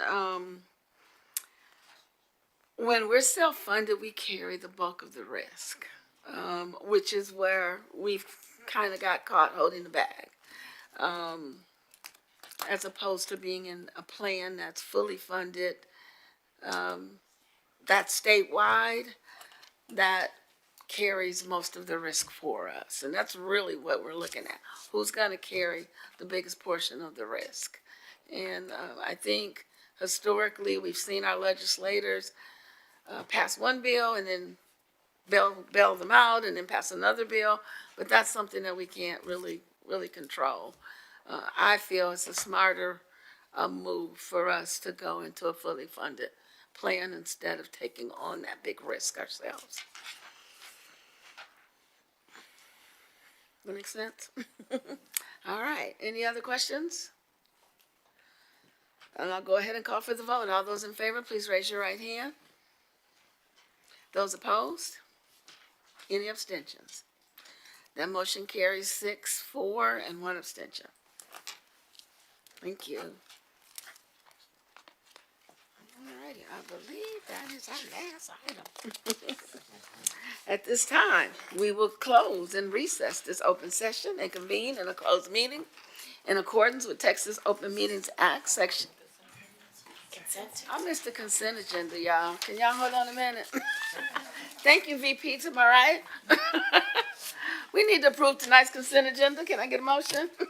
Madam President, I move that the Board of Trustees approve and adopt the items listed on the consent agenda. Second. Motion on the floor by trustee Adams, seconded by trustee Correa to approve tonight's consent agenda. Is there any discussion? Hearing none, I'll call for the vote. All those in favor, please raise your right hand. That motion carries unanimously. Thank you, everyone, for keeping me on track. And we will now recess the open meeting and adjourn into a closed meeting in accordance with Texas Open Meetings Act, section 551.071, 551.072, 551.074, and 551.076. No motions will take, or any decisions made in closed session will occur after we reconvene in open session, and the time is now 10:17 PM.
We will now reconvene the open session of the Board of Trustees for the Spring Independent School District. The time is now 10:46 p.m.